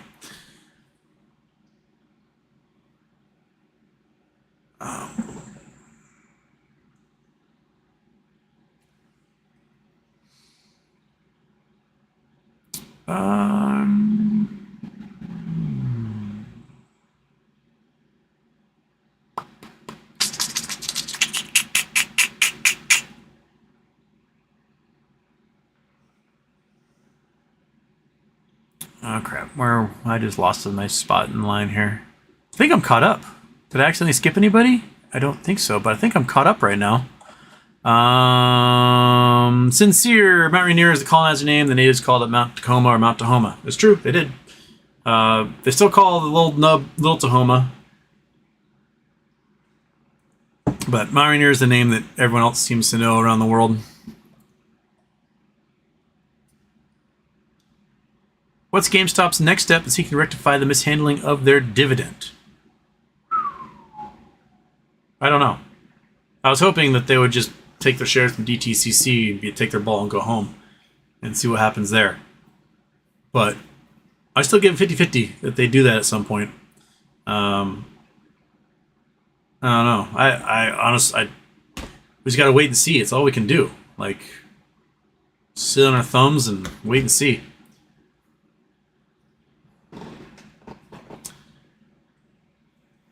Vizio guy, Mount St. Helens made our living room window rattle all the way in Port Angeles. I can imagine.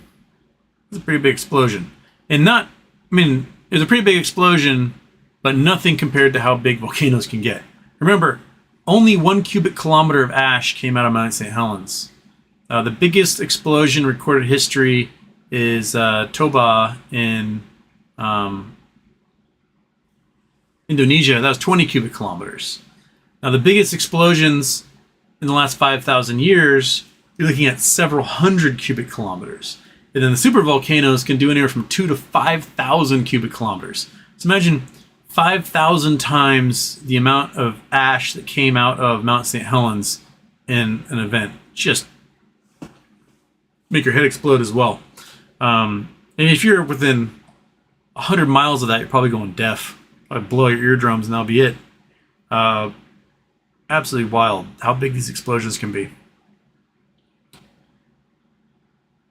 Video guy, no, he's lying. It always rains in Seattle.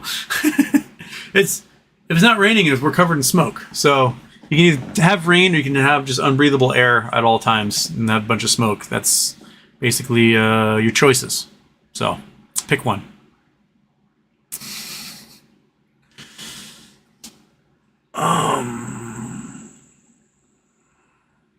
Daniel Bernard, do you think Reddit investors will move together to the next play or continue domination, or can they forever F up with GME and AMC? I mean, a lot of them will move our little mob people and they will follow the mob. Others have sunk cost fallacy, will never leave whatever investment they're in. Some are pump and dumpers who will find something that's really cheap and then get people to talk about it a bunch and then, sell their penny stock or whatever. And some are legit DD folks who dig deep and find little, muddy gems they can clean up. So, Amber Fireright, can Canadians bid and buy those U.S. asset sites? Do you know what the Canadian Gov sites? I don't know what the Canadian Gov sites are. I don't know how the Canadians operate those foreclosures. You can buy houses if you're Canadian in the U.S. as long as you got cash, man. You got cashier's check for the amount within like a day of winning that bid. They'll give it to you. So that shouldn't matter. Mr. Lasuna, in the UK, interest rates could be the equivalent of 30%. Woo! In the next year. Goodness gracious. Roughly 6% by today's standards. Chancellor tanked the economy on Friday. Former Hedge. Yeah. Scott Pollen, maybe AMC is the catalyst because investor groups jump ship the GME. I mean, getting a whole bunch of buy pressure on GME doesn't hurt GME in any way. That'd be nice.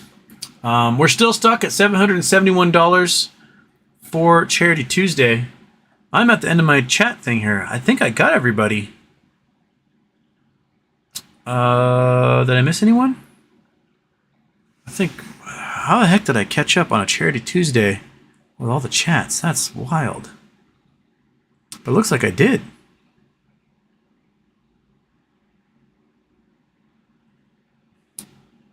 Yeah, man. You guys just aren't super talkative today, I guess. Because I am caught up. That's wild. Man, okay. So...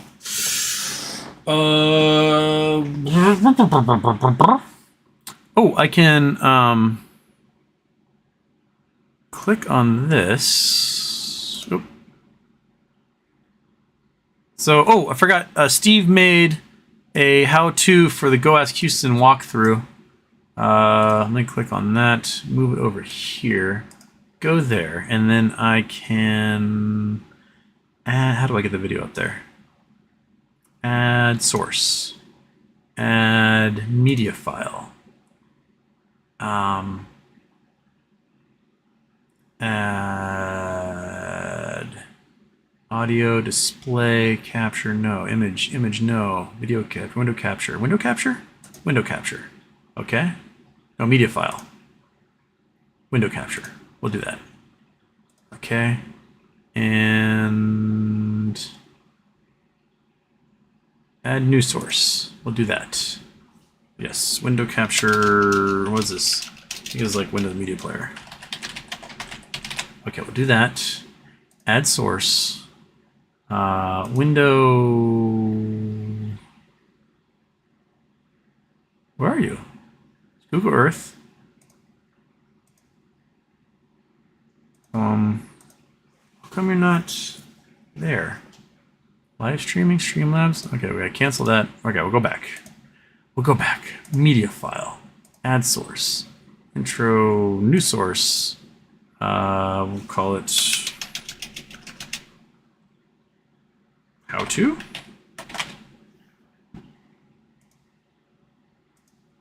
Browse. That's what we want. We want to browse. We want to go to downloads. We want to go to Houston walkthrough. Open. Okay. Here's a walkthrough of a new user going we want? to All right. Go Ask. We open. So anybody can go to Not Go just a Ask smidge. Whoop. Sign up. All right, here we go. We're going. Put in any sort of email. Should I start that over? A username. Let's start that over 1 sec. Okay. Wow. You can put in a fake name, where'd he or go? real name. Shit. But you do need.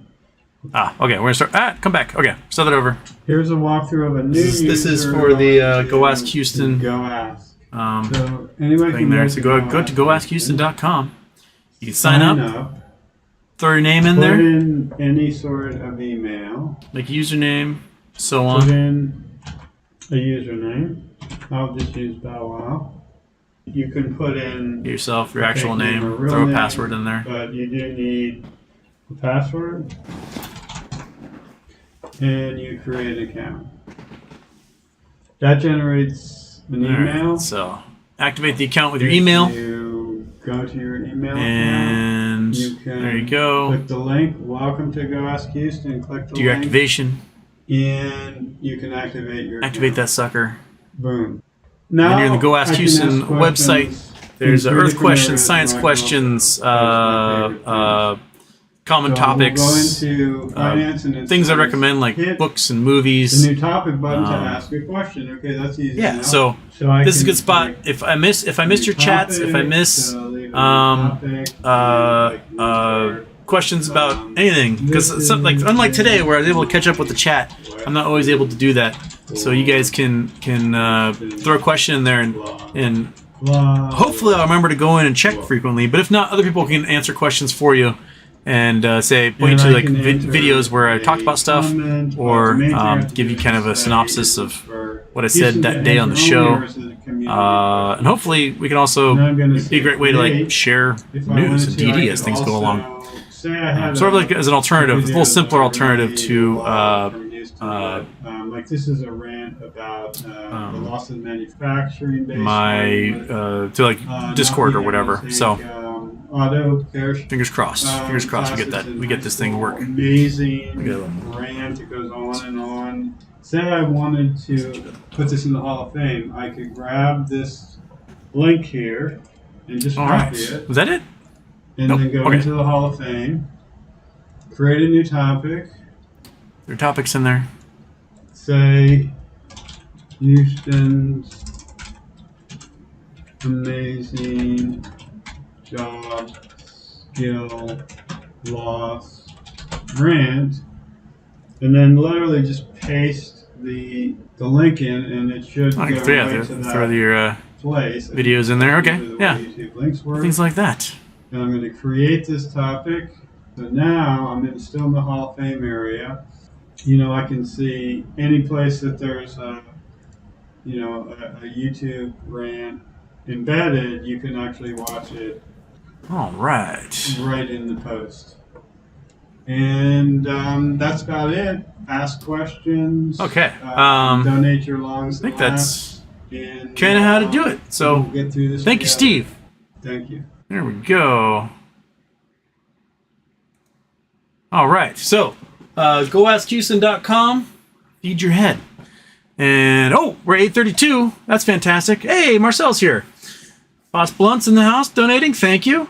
Anonymous SJ. Thank you so much, SJ. So we have $168 to go to get to $1,000 raised for Project Hope, helping those folks in Puerto Rico and the Dominican Republic who got hammered by Fiona. They need it.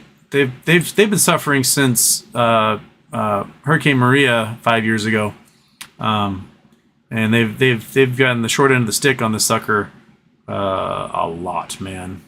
So let's help those folks. Definitely got some questions in here since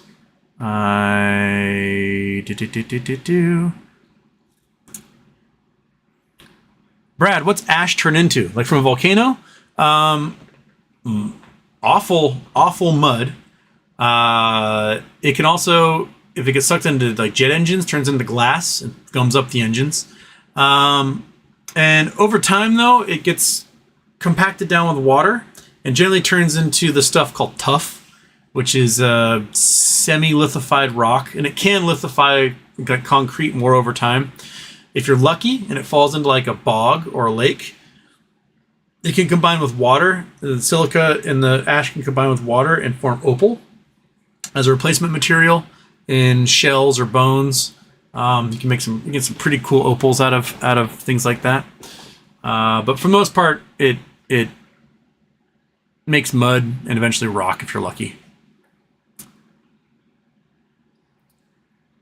All right. Kevin Rejonin, we would pickle jars on our deck at night. In the morning, St. Helens ash rained down enough to fill them. Found them in the garage 20 years later, had turned solid like cement. Well, that's crazy.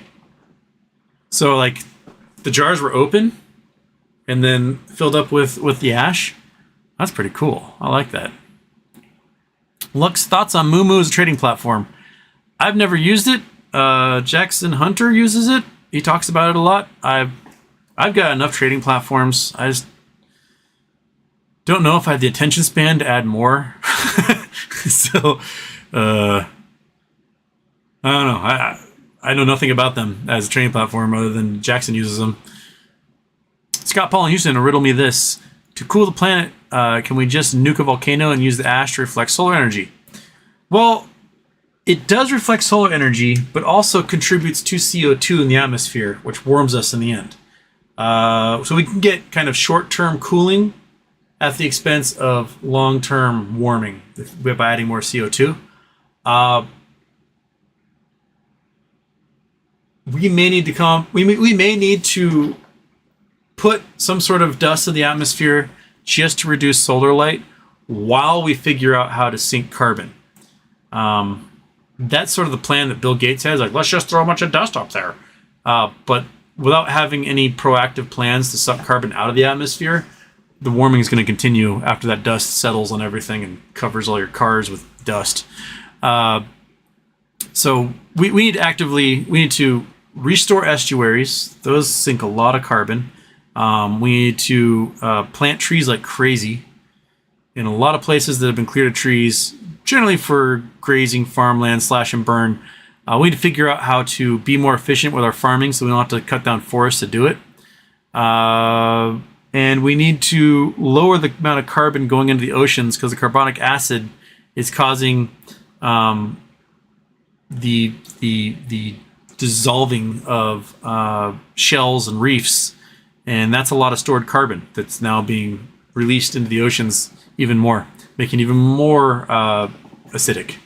So we have a big uphill climb ahead of us, and we aren't really doing anything to address it.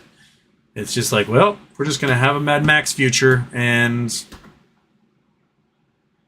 that's all we're planning for. A demand sacrifice. Mr. Lasuna, Houston also apparently met former boss 3 days before fiscal event announcement. Where was that from? Mr. Lasuna.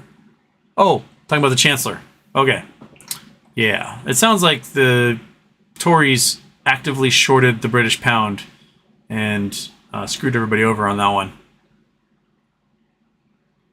Sean Gardner is still at AMC. If so, why? If not, why? I'm still in AMC. I have everything that I have not. I'll be honest, I have not bought anything since May of last year. That's the last time I bought any AMC. I have what I have, and I'm sitting on that. I played options with them a few times. But after Adam Aaron dumped the 11 million shares to Motorek, I haven't bought any more AMC since then. Best of the rest, Houston, where can I find the rates of space for rent? The rates are simple. $50 a show. That's it.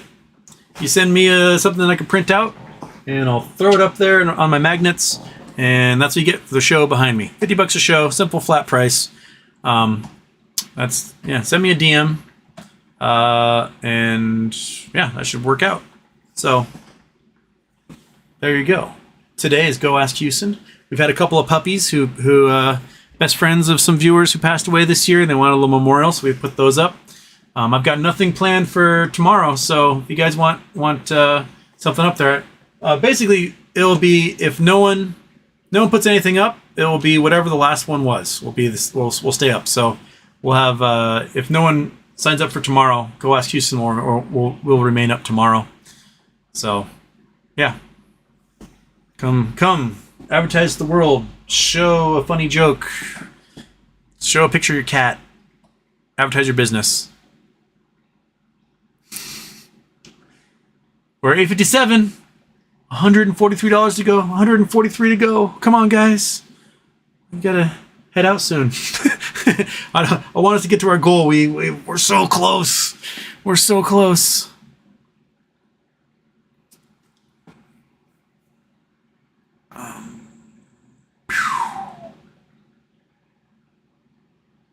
Scott Poland, find a volcano's ready to pop, evacuate everyone, and take it up to 11.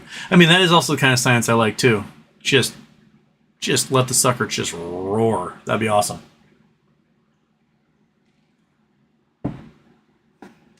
Looks, I've seen a lot of YouTuber apes pushing MooMoo lately for being non-payment for order flow, but no one mentioned that they exclusively offer margin accounts. Should they be offering a warning? So they pay for everything by forcing everyone on it to have a margin account. That is terrifying. So, man, I didn't know that about them. So, I'm exclusively avoiding margin accounts right now, just because I'm just avoiding that entirely. I don't want everything to be sucked out of my account because I made one stupid options play or something, because I'd make stupid options play all the time. I want my steadfast stuff to stay there.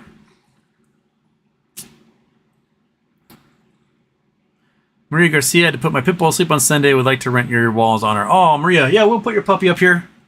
We'll put your pup up there. I'm so sorry. Monkey butt, never die. You must stay forever, okay? That's gonna be the rule. All right, you understand. She agreed.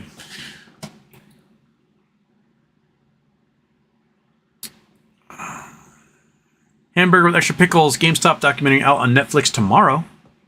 All right. Scott Pollen recalled a big volcano blew and cooled the atmosphere for like 5C for a decade. That was Toba in Indonesia in 1816? It was called the Year Without a Summer. Basically, it snowed in Boston in like June, July. It was so cold. And the atmosphere is full of so much ash that fire crews kept running into the forest because of the sunset. It looked like the forest was on fire, but really it's just the crazy colors coming off of the sunset. They do a cool in Simon Winchester's Krakatoa, which is that's a book I'd recommend. Simon Winchester, Krakatoa. Go away, Google Earth. This book. This is an amazing read. Absolutely incredible. In it, it's about Krakatoa, but they kind of go over the volcanic events of Toba and some other big volcano eruptions. This is a page turner, man. It is one of the greatest like natural disaster geology books I've ever read. I highly recommend it. Absolutely, just 300 pages and you just can't put it down. It's like, what? And then that happened and what? He does such a great job describing the events surrounding it. It was basically the first sort of live streamed natural disaster because the telegraph had been invented. So usually when some horrible natural event happened, places around the world, A, never heard of it, B, heard of it months or weeks later because they had to travel by ship. But because of the telegraph, people in London were hearing about it as this thing was exploding. So and hearing about so people were reading it like almost in real time in the newspapers, which was really just fascinating. And they were able to measure like the tsunami. So this is in Indonesia, and they're able to measure the tsunami all the way in the Thames River, because the water went up like 15 centimeters from the tsunami. The tsunami went around the world. The explosion went around the world like 4 times. People in like North Dakota could hear it. And can you imagine like you're a farmer in just North Dakota, hating your life, hoeing potatoes or whatever. You just hear ba-boom. You're like, what the hell was that? And then 16 hours later, ba-boom. You're like, what the hell? And then 2 more times you heard it, because as a sound wave traveled around the planet. Absolutely crazy. But they do a great brief explanation of what the year with no summer was like before they go into the devastation of Krakatoa itself. Really good book. Definitely recommend.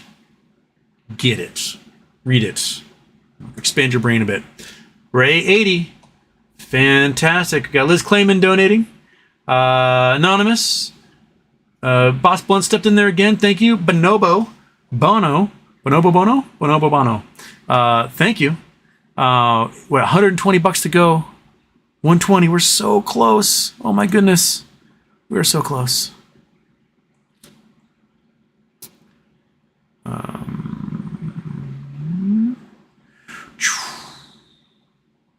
Matt Labarge is Big Dog gone. Big Dog is back with my sister, where he shall stay, hopefully for an extended period of time.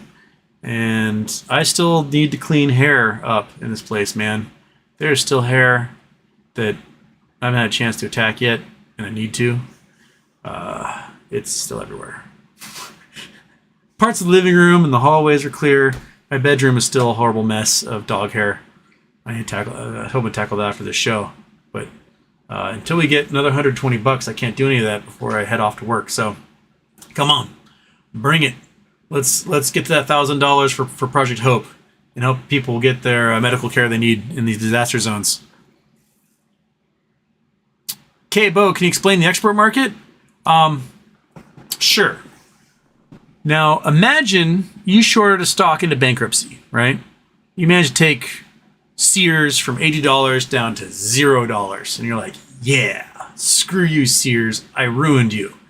And you're all happy because you shorted them nothing. I mean, you're going to owe nothing. And you're dancing, you're high-fiving all your bros.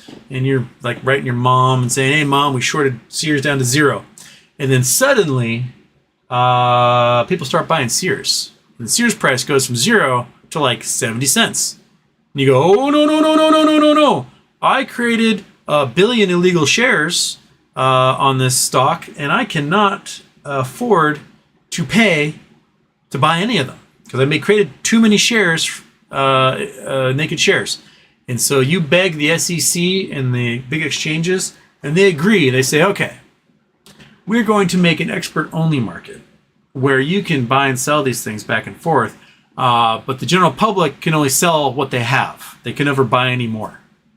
This will protect you from FOMO of folks buying into one of these already dead plays, causing the price to rise. And it is entirely a market to keep us from benefiting from squeeze plays on pink sheet stocks. And that's the expert market. It's only for the people who screwed up, not for the people who are, us amateurs who aren't experts, even though we made the call and made money off of things like a shorted stock like Sears or Blockbuster or Lehman Brothers or whatever weird stuff happened to be bouncing around on those pink sheets. John Morosini, Houston, thank you for all you do. Please explain why you like GME 10 times more than AMC. Love your videos. Well, in the beginning, GME had 1/10 the float as AMC, so that's why. Now the floats, now GME is about 80% the float of AMC. So as long as GME is, I don't know, 20% or so more expensive than AMC, then it's still a good deal. And that's, I mean, the fundamentals are a little stronger.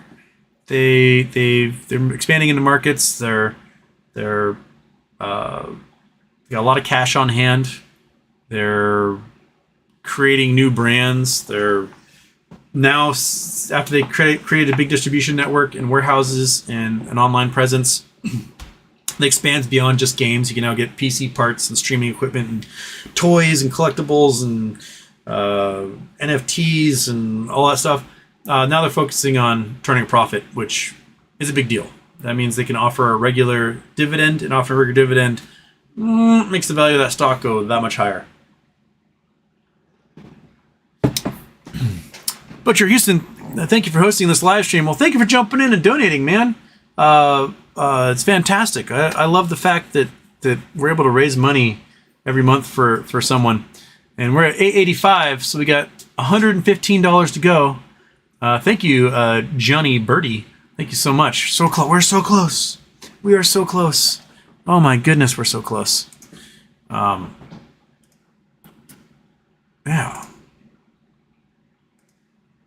So, oh man, we're almost there. We're just about to go over the cusp. Just so close. Where was I? I lost my spot in my chat already. Where were Boss Blunts was? Where were you, Boss Blunts? Okay, we're up here. Oh, there we go. Okay.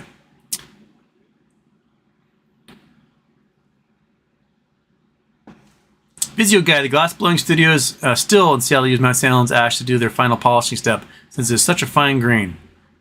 That's cool. It's if you ever had a chance to like touch volcanic ash, it is the softest, lightest, most powder paint stuff ever. Don't breathe it because it's literally little tiny shards of glass. It will give you that mesothelioma, lung cutting, awful stuff. Don't breathe it. But like to hold it in your hand, it feels so weird. So light and fluffy to hold like just fresh volcanic ash. There's a great pile of it at South Point in Hawaii that was from some eruption of, I think, Kilauea, 100 years ago or something. And there's just a big drift of it that always sits on the leeward side of these little cliffs. So it's just piled up there, and the wind blows over it, and it's just been sitting there for 100 years. And you touch it, and it's just so soft. Like, if you didn't know that it was like full of tiny little sharp daggers that will cut apart everything, you'd want to just like roll around in it. It'd be so soft, but it'd probably make you itchier than like rolling around in fiberglass insulation or something. We're at $8.90. You've got $110 to go. Oh, we're so close. We're so close. Diaz, Daphne's not in here. Daphne's going to celebrate her birthday. It's her birthday today, so she stepped in for a little bit and then had to head out. So wish Daphne happy birthday if you run into her on the internet or otherwise. Guitar stuff, my Hulu commercials were for New Jersey car dealerships. I live in Oregon. Yeah, whoever was in charge of their targeted advertising at Hulu just did not know what they were doing. Send Diva Cups to 35-year-old men and car dealerships in New Jersey to people living in Oregon. KL, could you check the hidden VM project on GitHub? The guy is alone and has coded for a virtual box running inside of Tails to run Unix VM, completely forensics resistant, still early. I don't know what any of that means, KL. I know a virtual box. I don't know what Unix is. Is it like Linux? Virtual box? Like, I don't...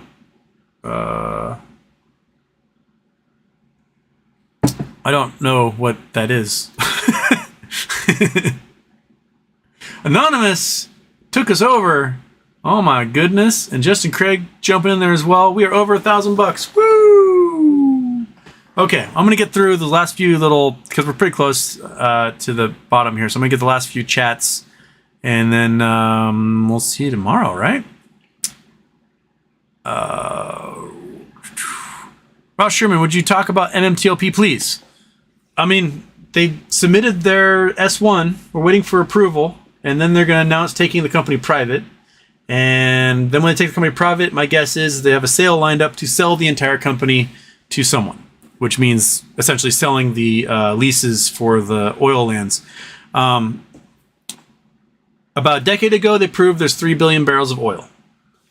Recently, in that filing they did in June or July, they announced that in the drilling, because they've got to keep drilling to keep the leases, that they found a whole bunch more oil layers in the Orogande that no one knew about. And so my guess is we are now probably above 4 billion barrels of proven reserves there. So we can whip out the calculator here. There's calculator. Let's do a little calculator. Scene. Calculator. Turn off Chrome. There it is. Okay, so let's say it's 5 billion barrels, right? 5 billion barrels at $100 a barrel. Oops. Is $500 billion. That's pretty easy. 5 times 100. $500 billion, right? So this is profitable at $56 a barrel. So anytime they're drilling and they're sucking out oil and pumping, they're profitable at $56 a barrel. So that's $44 a barrel. So $44 a barrel times their 5 billion barrels means a profit of $220 billion potentially off of the oil that's held in Orogande. Let's say it sells for 2% of that, right? The sale, because if you're not going to sell it for the full $220 billion because you do the exploiting, it's going to cost people money to go do that stuff. Let's say you sell it for $4 or $5 billion. Okay, so you sell that land for $4 or $5 billion, which in this market is pretty reasonable because Europe needs oil like crazy, natural gas and everything else. So you sell it for $5 billion. That's basically $1 per barrel of oil that's in the ground. That's pretty reasonable, so that you can still make your $43 to $44 in profit off of every single solitary barrel of oil there. There's 165 million shares of MMTLP, right? So that's $30 a share for every single one of those MMTLP shares. So if it sells for $5 billion, $30 a share for those MMTLP pairs. MMTLP shares. So that's $30 for what was right now a $1.50 preferred share. When a company goes private, you cannot have any short positions at all on that company when it turns private. You just can't. You must close everything, which means if there's a spike that goes above $30, it might be worth it to sell. But you have to remember, if the company sells and you get your $30 per share or more, that is essentially tax-free. If you sell those MMTLP shares in the 15 days between when they announce going private and when they actually go private, you better hope that it's for a price much higher than that, so that any taxes that get taken out still is like the equivalent of that $30 or more per share. So that's kind of where I'm sitting with MMTLP, is that, some people are saying it could be as high as $100 per share. The world is desperate for oil right now, so the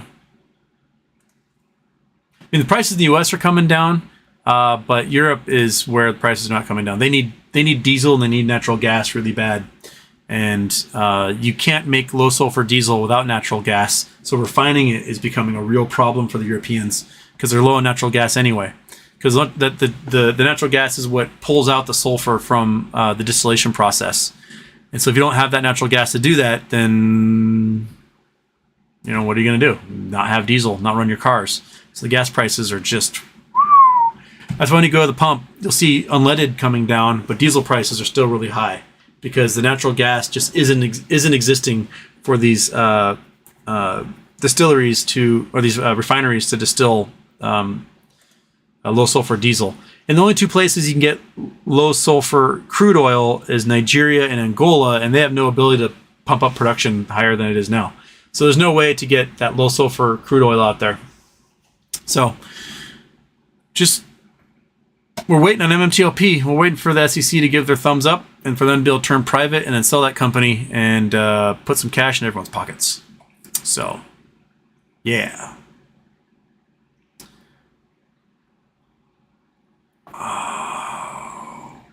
And also, if MMTLP sells for like $5 billion, then it's over $1 billion cash, I think, going to metamaterial. So they'll make a pretty penny off of that. They'll have a lot of cash on hand all of a sudden. What flavor moonshine are you drinking? Water flavor.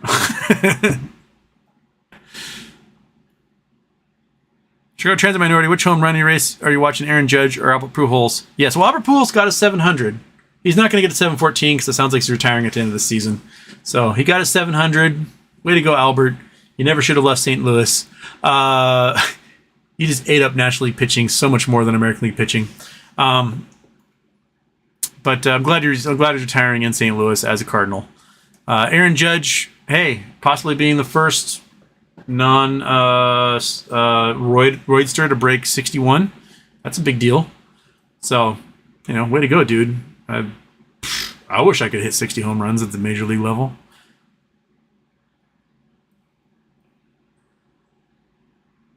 Iggy Lamone, you can be late for your restaurant shift. No, I gotta get out of here in like 15 minutes. So soon.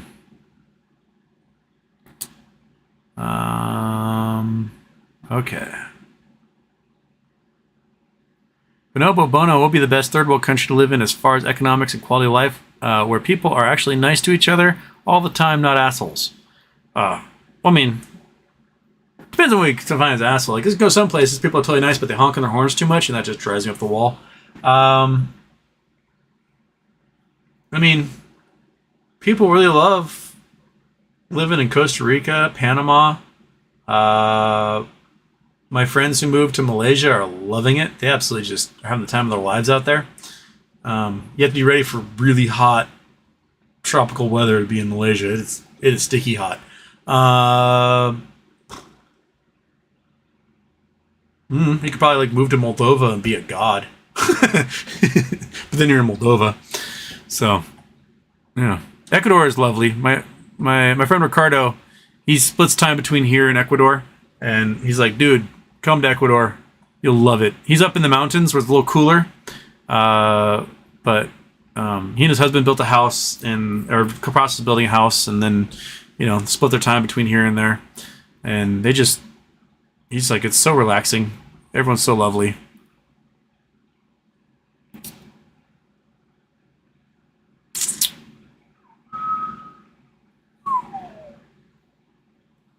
All right. Okay. All right. I probably should get ready for things. Thank you everybody so much for jumping in here. Thank you for getting us to our goal. I mean, that is our 15th. Wait, I gotta count. All right. July, August, September, October, November, December, February, March, April, May, June, July, August, September. Yeah, 15th month. That's our 15th month making our goal. So we've raised $27,000, I believe.